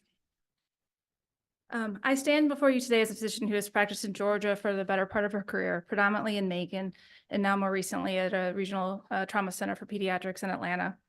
I think members of this committee have astutely recognized that nothing in the language of this bill addresses liability. Liability, as the GANA Council pointed out, is deemed by precedent, and precedent has assigned liability when care is administered by a CRNA to that CRNA. So whether you affirm or deny this bill, it has no effect on liability, and therefore really has no impact on recruitment. But I do ask this committee to understand the concerning elements of Senate Bill 460. Senate Bill 460 severs the physician-patient relationship for rural Georgians. A person, when rendered unconscious and subject to surgery, is incapacitated. Under current law, if that patient has a cardiac arrest, the directing physician has a relationship with the patient and is immediately available to respond. Senate Bill 460 changes this and then says that a physician or podiatrist without any geographical relationship can order anesthesia care for the patient in a rural hospital. This means that a physician carrying a Georgia license but practicing anywhere, say California, can order the anesthetic of a patient in Albany or Valdosta. In the event that the airway is lost or a toxic drug effect occurs, phoning someone in California will be of no use. 911 would be faster. The clinical care of anesthesia is at its essence critical care. This high acuity environment necessitates a responsive, high functioning team. In the operating room, when cardiac arrest occurs, medical care is given by the physician directing the nurses. When it's your neighbor, your parent, your child, you want that physician directing that care.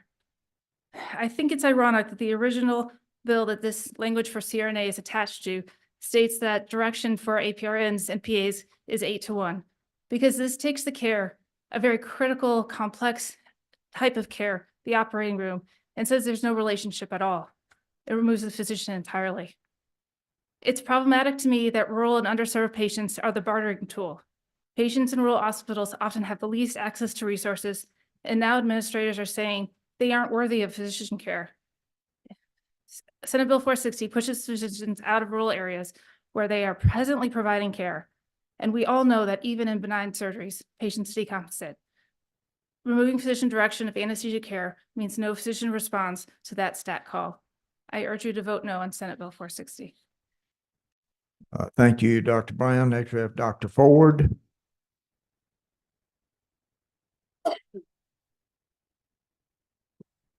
Good afternoon. Thank you for allowing me the opportunity to talk about this important legislation. My name is Corinne Ford. I'm the current president of the Georgia Society of Anesthesiologists, and I'm practicing cardiothoracic anesthesiologist at Emory. But I'm also a patient, and I'm also a mom. Throughout my cancer treatment and numerous procedures, I had a physician anesthesiologist in charge of my care in the operating room. When both my children had their tonsils and adenoids out, we had an anesthesiologist in charge of their care. The operating room can be the most critical care a patient undergoes, and using the team approach with the physician in charge, sharing information with the surgeon and anesthetist is the safest way to care for patients. Removing physician involvement in no way advances healthcare. Removing physicians does not help recruit physicians. It moves the needle dangerously backwards, creating this healthcare delivered at two distinct tiers. Georgians deserve better. If your child, grandchild, mom, or brother was having surgery, whether life-threatening or not, wouldn't you want a physician in charge of the critical care when they're under anesthesia? Wouldn't you want a physician to respond?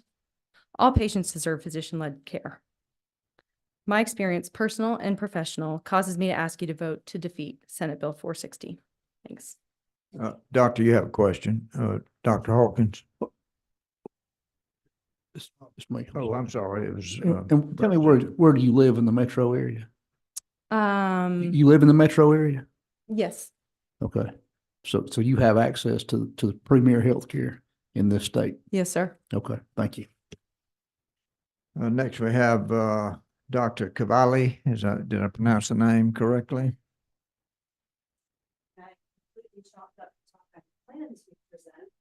Because I wanted to answer some of the questions that y'all had raised. I'll get over to a seat with the mic. Okay. And I also need my readers. All right. Thank you for having me here. I'm Carmen Cavalli. I'm a practicing surgeon in the metro area. First, our current law, I should say, I'm here speaking on behalf of the Medical Association of Georgia and the Georgia Alliance for Patient Protection, combined representing about 9,000 physicians here in Georgia. First, our current law regarding CRNA oversight is no more restrictive than in the majority of states. In the few states that do allow more independent practice by CRNAs, studies have been done to compare costs and outcomes in those states versus states like ours.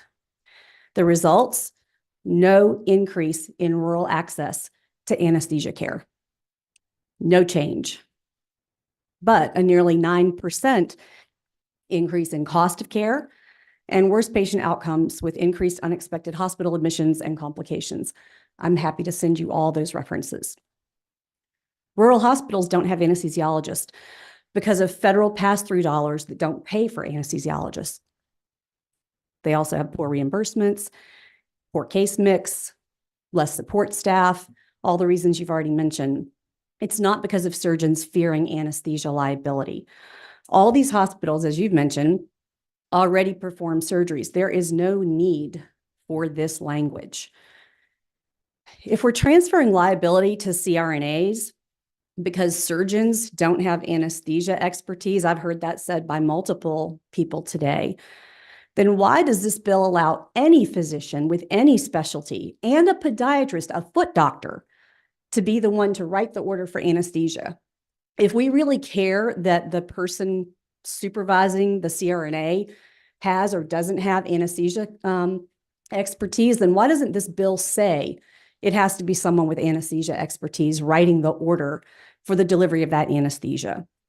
We're going to let foot doctors do it, or psychiatrists, or family medicine physicians. And they don't even have to be local. They don't have to be in the hospital, in the clinic. It can be any physician or podiatrist with a Georgia license practicing anywhere in the country who writes that order. So who's still going to be liable? The CRNA for the anesthesia care and the physician who's in the room providing the surgical care or the procedural care. There's no change in liability with this language. I'm really confused by some of the arguments that were made. We heard from the attorney earlier in the case that case law already protects surgeons from liabilities regarding CRNA delivered care. The CRNAs are already responsible for their own expertise in anesthesia delivery, not the surgeons, and there's precedent for that. So again, if we're talking about doing this for a transfer of liability, it's not necessary. We already have case law that says CRNAs are responsible for what they do. Surgeons are responsible for what we do. I got ahead of myself here. Right now, physicians and nurse anesthetists work throughout our state to provide physician-led anesthesia care to vulnerable patients under the direction and responsibility of a physician. What changes with this new language? Physicians are removed from the direction and responsibility for the patient, and the nurse anesthetist can work with just an order from any physician or podiatrist. Already talked about that, but these are, more importantly, in this case, the person writing that standing order for anesthesia that the CRNA is then going to follow has never seen the patient, never touched the patient, never examined the patient, and doesn't even have to be on site. That's pretty important.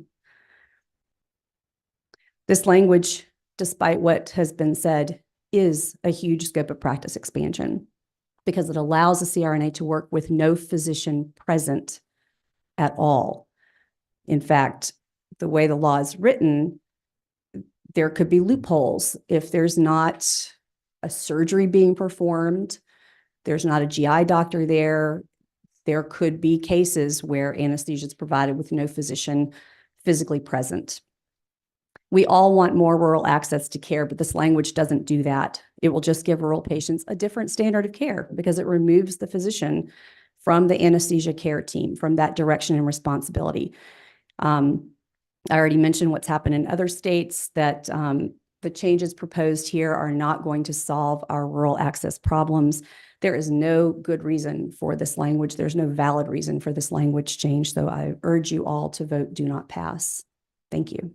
Thank you, Dr. Cavalli. You have 3 questions, starting with number 26. Is that? Yes, yeah. Thank you for being here with us today. You said that it could open up some loopholes where nurse anesthetists are concerned. What would some of those be? Why would someone be getting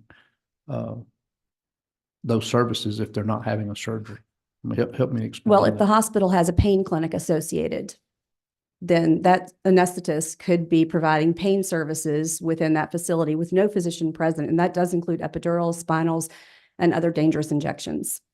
Because what we're doing now is so great that we're worried that we're going to mess that up. Is that what you're saying? Well, right now we have physicians involved in anesthesia care. This removes the physician from that care. Thank you. Okay. You good, Representative Chairman? I think Chairman Jaspers was next. Thank you, ma'am. Just a quick question to answer what a committee member asked. So why the difference in opinion from, I think your Metro, then we heard a physician online, the very first one from rural, both surgeons, the division in thoughts. I would like to, if you can expound on that just a moment.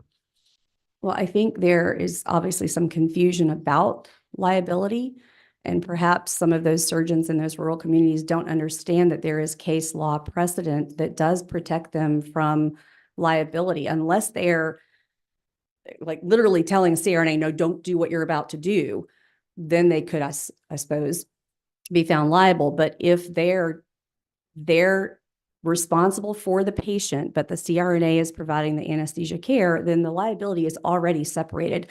I think there is confusion, especially if this is what the administrations are telling the surgeons. There's confusion, and that needs to be clarified because it would solve the problem. Thank you for your very articulate testimony. I appreciate it. Thank you. Representative, I'm sorry. I'm sorry, Doctor, one more. Representative McDonald. One quick question. Well, foot doctors, you beat them up pretty bad. No, The- not, I would want one for my feet. I wouldn't want one directing my anesthesia care. All right. Go back to the situation you were talking about. The CRNA could practice out of their scope or, without under the direction of a doctor. Where would they get the medicine to practice with without coming from a doctor or a hospital? They have no DA license. So I was just trying to, you mentioned that pretty heavily of kind of getting out of their scope. So yes, they would have to have a prescription, an order, and that's what this new language provides for. But what the new language does not provide for is that a physician is present and responsible for that patient.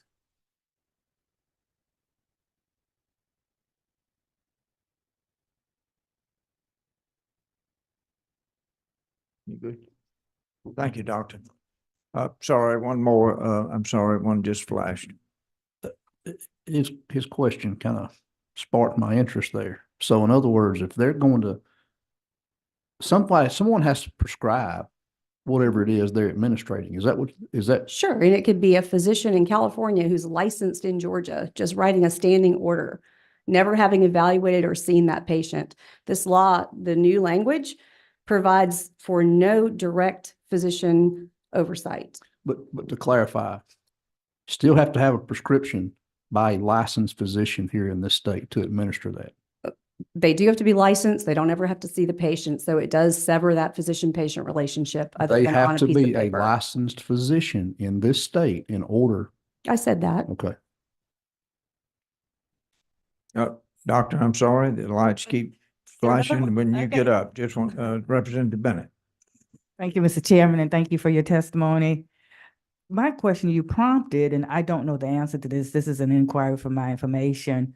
When the physician writes the order for anesthesia, who then determines what type of anesthesia, how much anesthesia? Is that the CRNA, or does the physician include that in the prescription?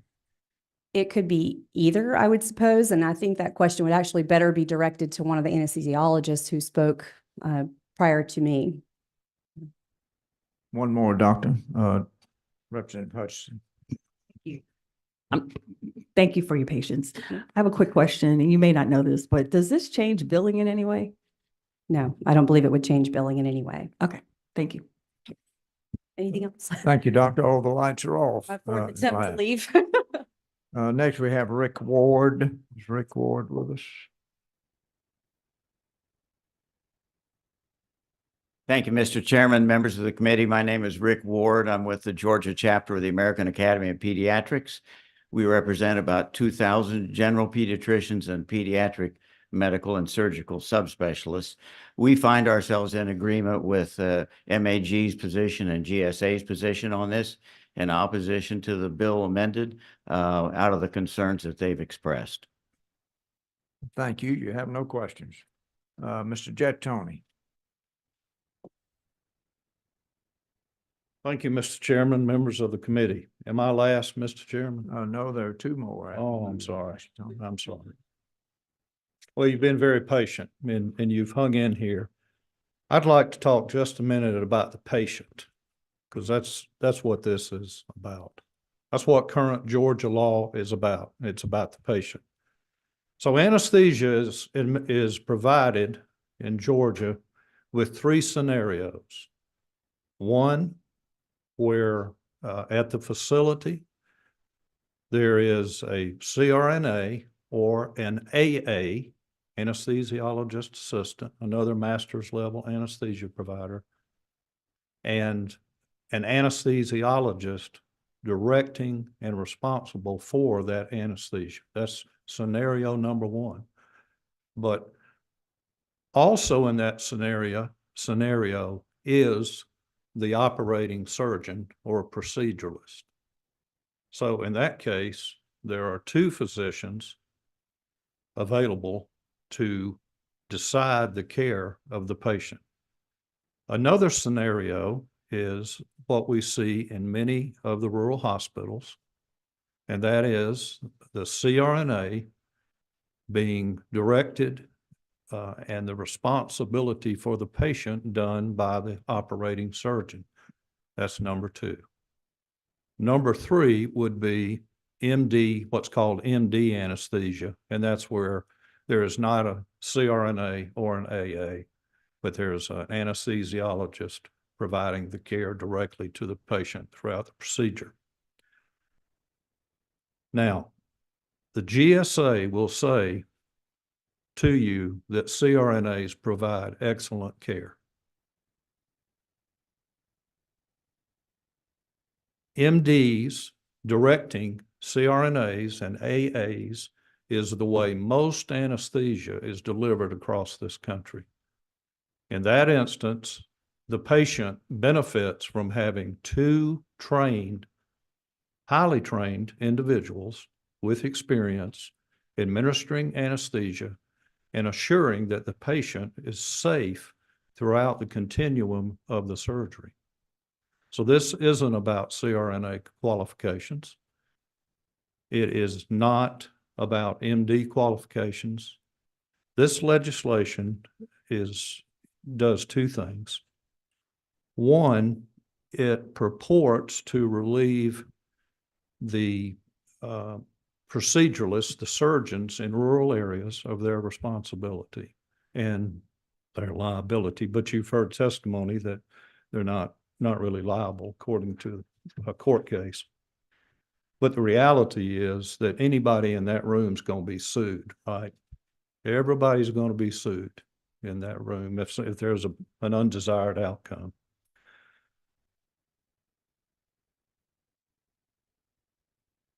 I'm trying to abbreviate, Mr. Chairman. That's why I'm hesitating a little bit. This legislation is not going to incent one more anesthesia provider to go to the 52 hospitals. The bill does not do that. I do not believe that it's going to incent surgeons to go to rural hospitals on its own. By itself, I don't believe a surgeon is going to go, decide to go to work at a rural hospital.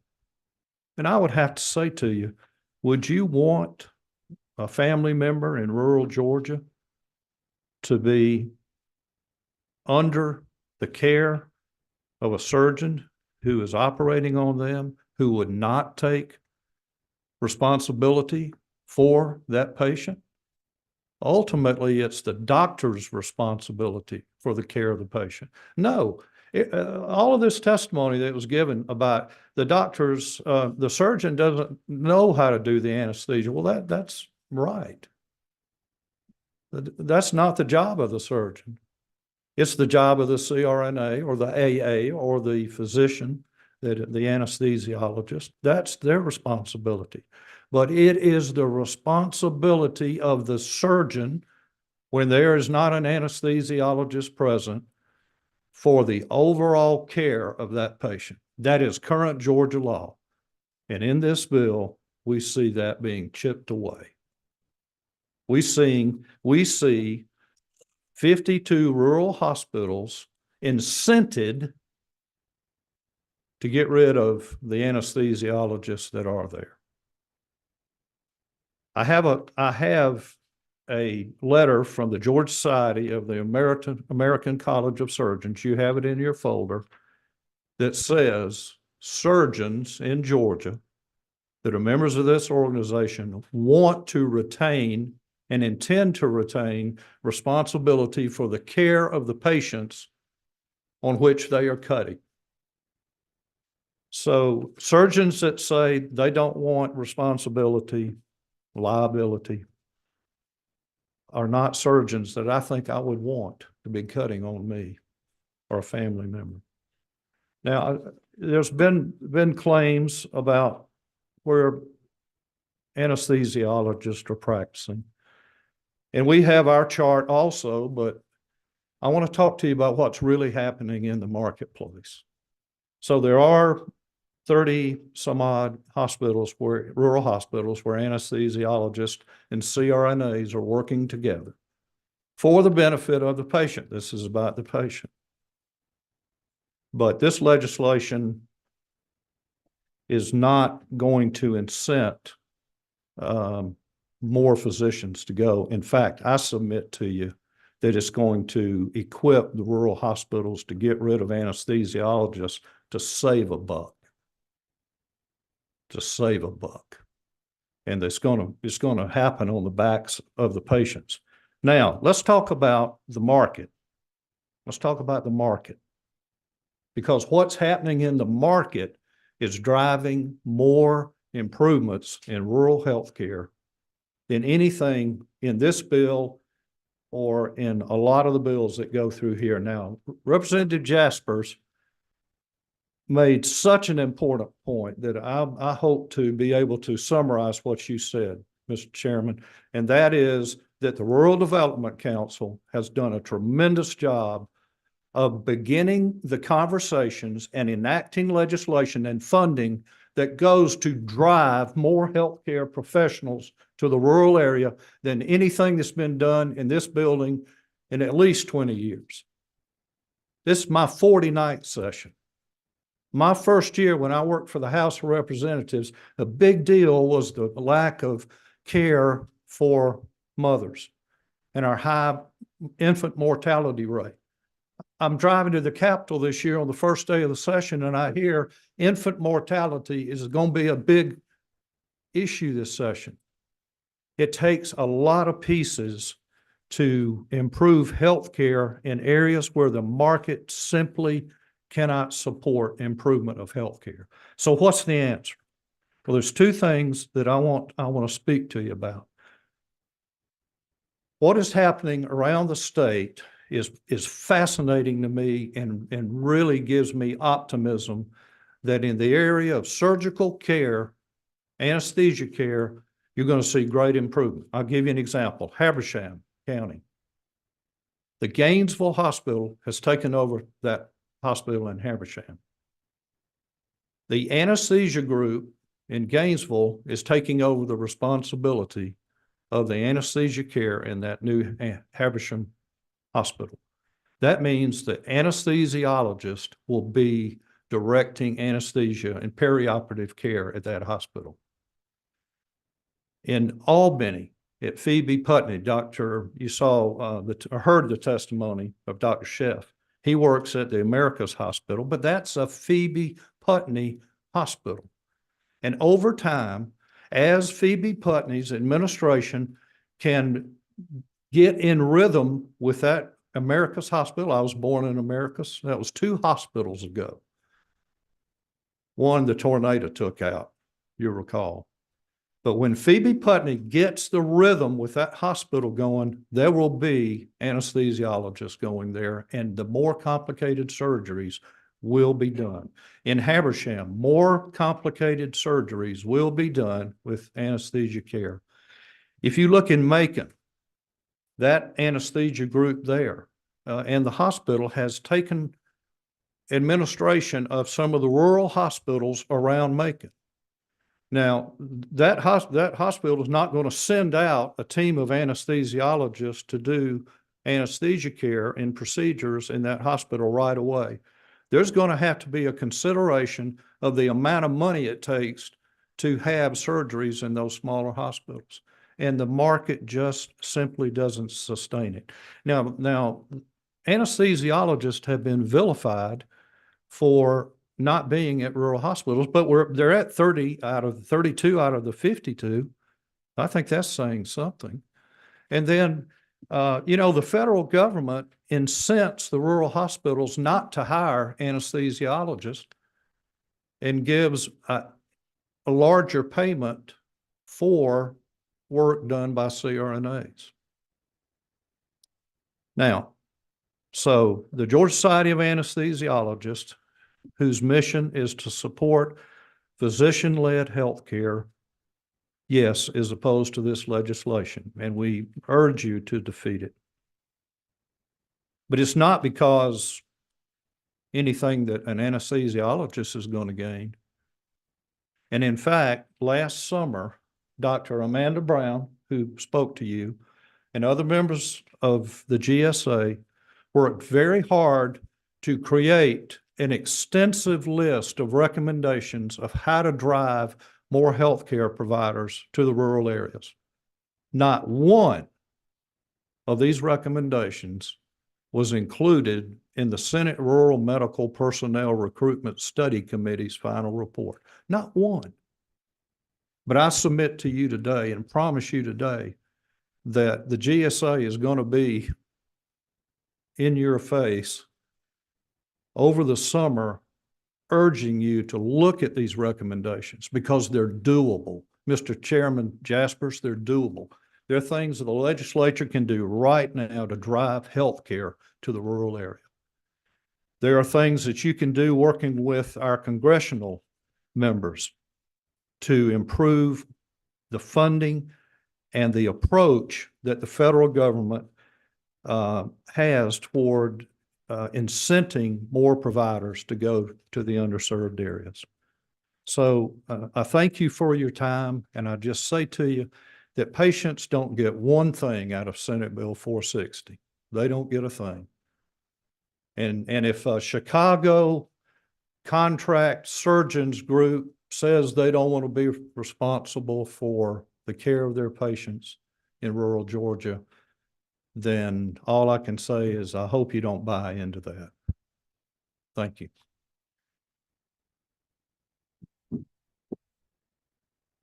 Thank you. I wonder if you can help me with this. So we've been talking about liability a lot and how this bill would somehow make doctors less liable for the CNRAs. The way I read it, it says that the CNRAs would still be under the direction and responsibility of a duly licensed physician. Am I missing something that you know of? Well, it's an or. It's an or. Is it not? Either. Or 18. pursuant to an order. So this, Or. this bill is about what hospitals can do. Okay? It's not about what the patients get, what the patients can ask for. It's about what hospitals can do.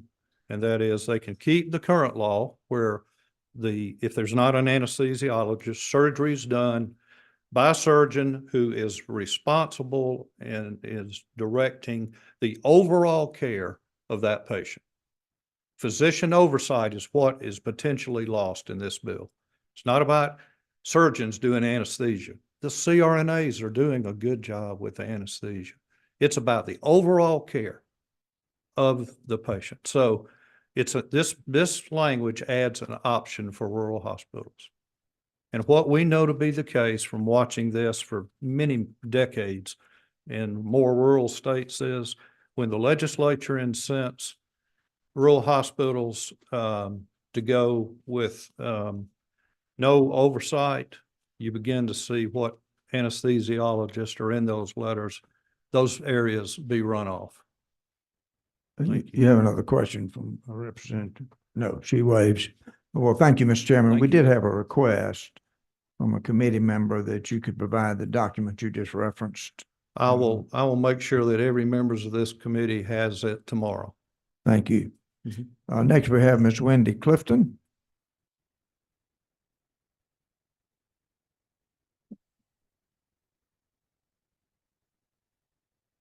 Good afternoon, members of the committee. Wendy Clifton on behalf of the Georgia Nurses Association. I'm not going to be up here very long. Y'all have had a lot of debate about this very important conversation. And what I think I'm going to say is very simple. Yes, we've done a whole lot of things. And Chairman Jaspers, you're absolutely right on the Rural Development Council and a number of other legislative matters that this body and the Senate have taken up over the last few years. But the thing that continues to persist is not enough personnel. Over and over and over and over and over again. That's what we hear every single year. And so, yeah, you can build a new medical school. You can even open up a new representative. Earlier, you asked the question about Mercer and why did they close their facility? Don't know. But at the end of the day, we have thousands of vacancies today.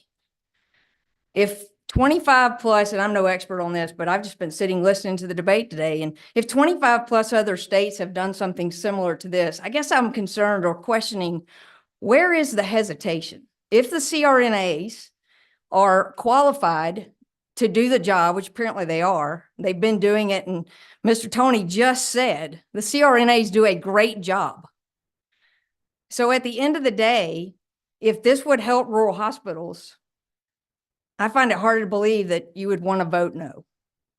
So on behalf of Georgia Nurses Association, we support this legislation. We support the ratios. We support the opportunity to continue a dialogue that rural healthcare gets what it needs. And that's what they're asking for. Thank you, Mr. Chairman. Thank you. And last, we have Sheila Humberstone. Mr. Chairman and members of the committee, my name is Sheila Humberstone with Stonebridge Consulting, wearing two hats today. I'm here on behalf of the Georgia Association of Physician Assistants, GAPA. I'm also here on behalf of the Georgia Healthcare Association, representing our long-term care industry. And I wanted to echo something that Wendy just said, that there's not enough personnel. And I'm here specifically to talk about the other portion of the bill. I bet y'all forgot there was a second portion of this bill, but that deals with the ratios. So right now, a physician can supervise 4 APRNs and 4 PAs. Ironically, and I'm not a physician, I'm not a doctor, not a clinician, but my understanding is that some practices are geared more towards having PAs in their practice. Other practices really like APRNs.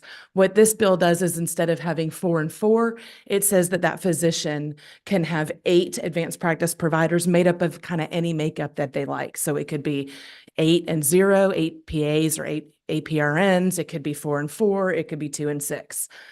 So I want to commend Senator Dixon for bringing the bill. I think all of these issues are incredibly important to articulate. How are we moving Georgia forward? How are we maximizing our healthcare workforce? And how are we bringing that care closer to the people and urge your favorable consideration? I'll answer any questions. You do have a question from Representative Bennett. Yes, ma'am. Thank you, Mr. Chairman, and thank you, Ms. Hummerstone. Yes. You actually raised another point with the eight. Sorry, I was trying to get y'all out. 1-to-8, with the 1-to-8 ma'am. ratio. If we were to adopt this, what would be the responsibility of a physician over the 8 providers that they are? So I can speak, Understand. I can speak on the PA side. So right now, a physician assistant is licensed by the Composite Medical Board. They work under a job description with a licensed physician in the state of Georgia, and that job description is approved at the Composite Medical Board. That physician ultimately has control over what they want their physician assistant to do. So that doctor controls sort of what that PA does and gives them sort of an idea of what they're comfortable with in their practice. I can't speak to CRNAs or sort of the details about the APRN side, but ultimately the doctor controls. Well, thank you. Thank We you. do have one remaining presenter online, Samuel LaChurch. Is that correct, Mr. LaChurch? It's Lee Church, yes, sir. Lee Church, I'm sorry, Samuel Lee Church. I beg your pardon. I read the note incorrectly. Please present to us. Thank you for the time to speak. My name is Lee Church. I'm a physician in Hiawassee, Georgia, one of those rural communities that's been talked about a lot. I'm also president of the Georgia Academy of Family Physician, and I want to speak in opposition, strong opposition to the Section 1 of House Bill 460 concerning the independent practice of the CRNAs in the surgical settings. First, I just would like to highlight the irreplaceable value of physician oversight in ensuring the highest standard of patient care. The complexities of anesthesia and perioperative medicine, they do demand a level of training and expertise that is uniquely held by physicians. I have heard some references regarding training. I would urge caution when you're comparing the years of training. The undergraduate nursing training is not the same as medical school training. There's not a question about that. But this depth of knowledge ensures not only the safe administration of anesthesia, but also the capacity to make rapid critical decisions in the face of unexpected complications. And allowing CRNA nurses to practice independently without this oversight, it does compromise the quality of care that we offer to our patients, especially in the high-stakes environments like surgery. And it also disregards the comprehensive education and clinical training that physicians undergo for this specialized care. Second, and this is of probably greater concern to me, the proposal to permit independent CRNA practice or any independent practice in rural areas is very troubling to me. To have a divide in the standard of healthcare between rural and urban communities is quite bothersome. I've had the privilege of being at a lot of committees in Georgia and across the country, and people like to throw in and say, let's do this for the rural people and lower standards that are standard everywhere else, but let's lower that bar and give our rural people a lower standard of care. And I don't think that's acceptable. We deserve the same quality of medical care as those in more populated areas, and it really is unjust. It's unfair to propose a system that would inherently offer a lower standard of care to patients based solely on their geographic locations. Healthcare equity, it must be our guiding principle when we're talking about this, ensuring that every Georgian, regardless of where they live, that they have access to the best medical care. Just a little while ago, I got off the phone with one of my local surgeons who has served in the capacity of supervising nurse anesthesia, and he's been doing this for 20 years. And he does not have a concern about that. I spoke with a number of my colleagues in several of my neighboring communities, likewise, did not have a concern with that. We've got more surgeons in my Union County area than we've had in a long time. I don't think this addresses that issue. We have plenty of other challenges about recruiting physicians to rural communities, and I'm working hard on my end to teach and train up here in the mountains. It is a wonderful place to practice, but there are other things that are much more important that have a greater stake at recruiting expanding our healthcare teams. Finally, the optimal outcomes in surgical care, they're most often achieved through very close collaboration of a multidisciplinary clinical team.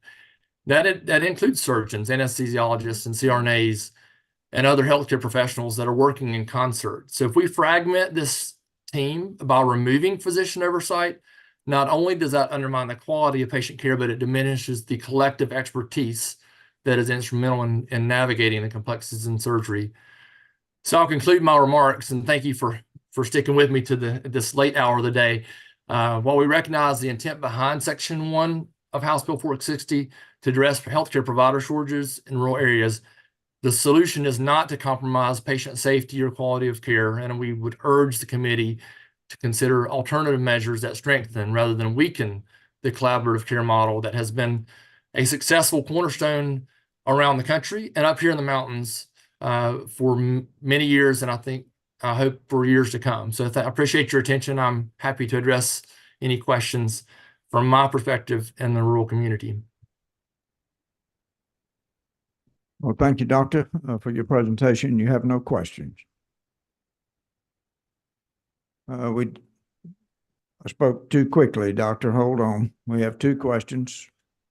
Chairman Jaspers, or who is that? I'm sorry. No question. He waves. Representative Jackson.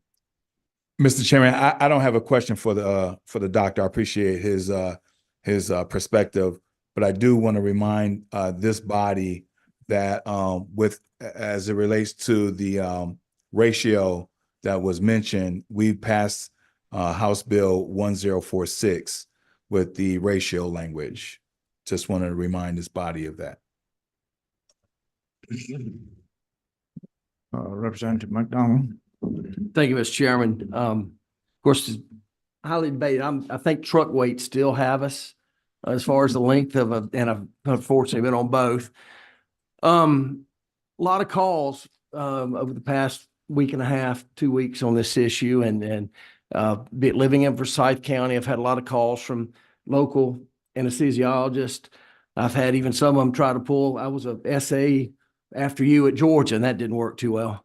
But I look at everything of the scripted calls I was getting from the anesthesiologists. All of them were the same. But I did get a lot from rural Georgia, and they were passionate. They weren't scripted.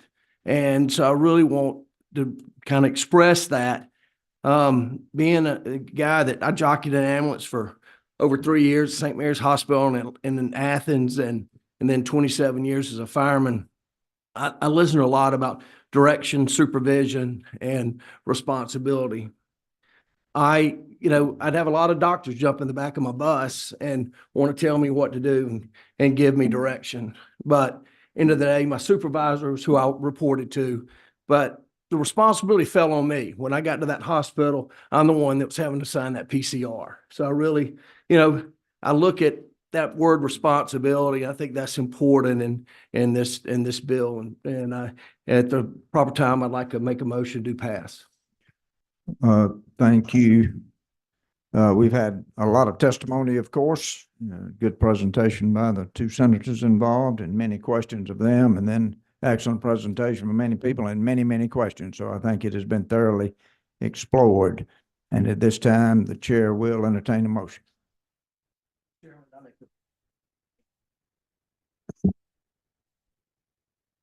Hit the button. I make a motion that Senate Bill 460 do pass. We have a motion and a second that Senate Bill 460 will pass the subcommittee with a do pass recommendation. Is there any discussion? Seeing none, if you favor this motion, please say aye. Aye. If you oppose it, please say no. All right, we're going to have to see hands if you are. We have one online. I'm sorry, we do have Ms. Earhart, are you there? Can you tell?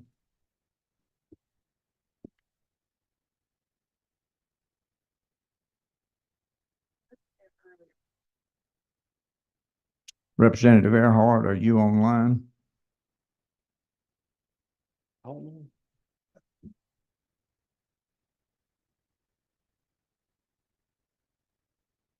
Well, we're not getting a response, so we need a show of hands, and then we'll hopefully hear from it, Representative Earhart.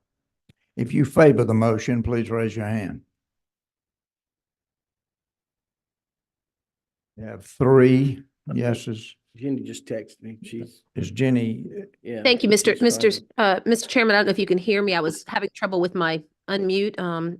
But I would like to vote in favor of the passage of this bill. okay, thank you, Representative. So we have 4 that are yes, and if you oppose the motion, please raise your hand.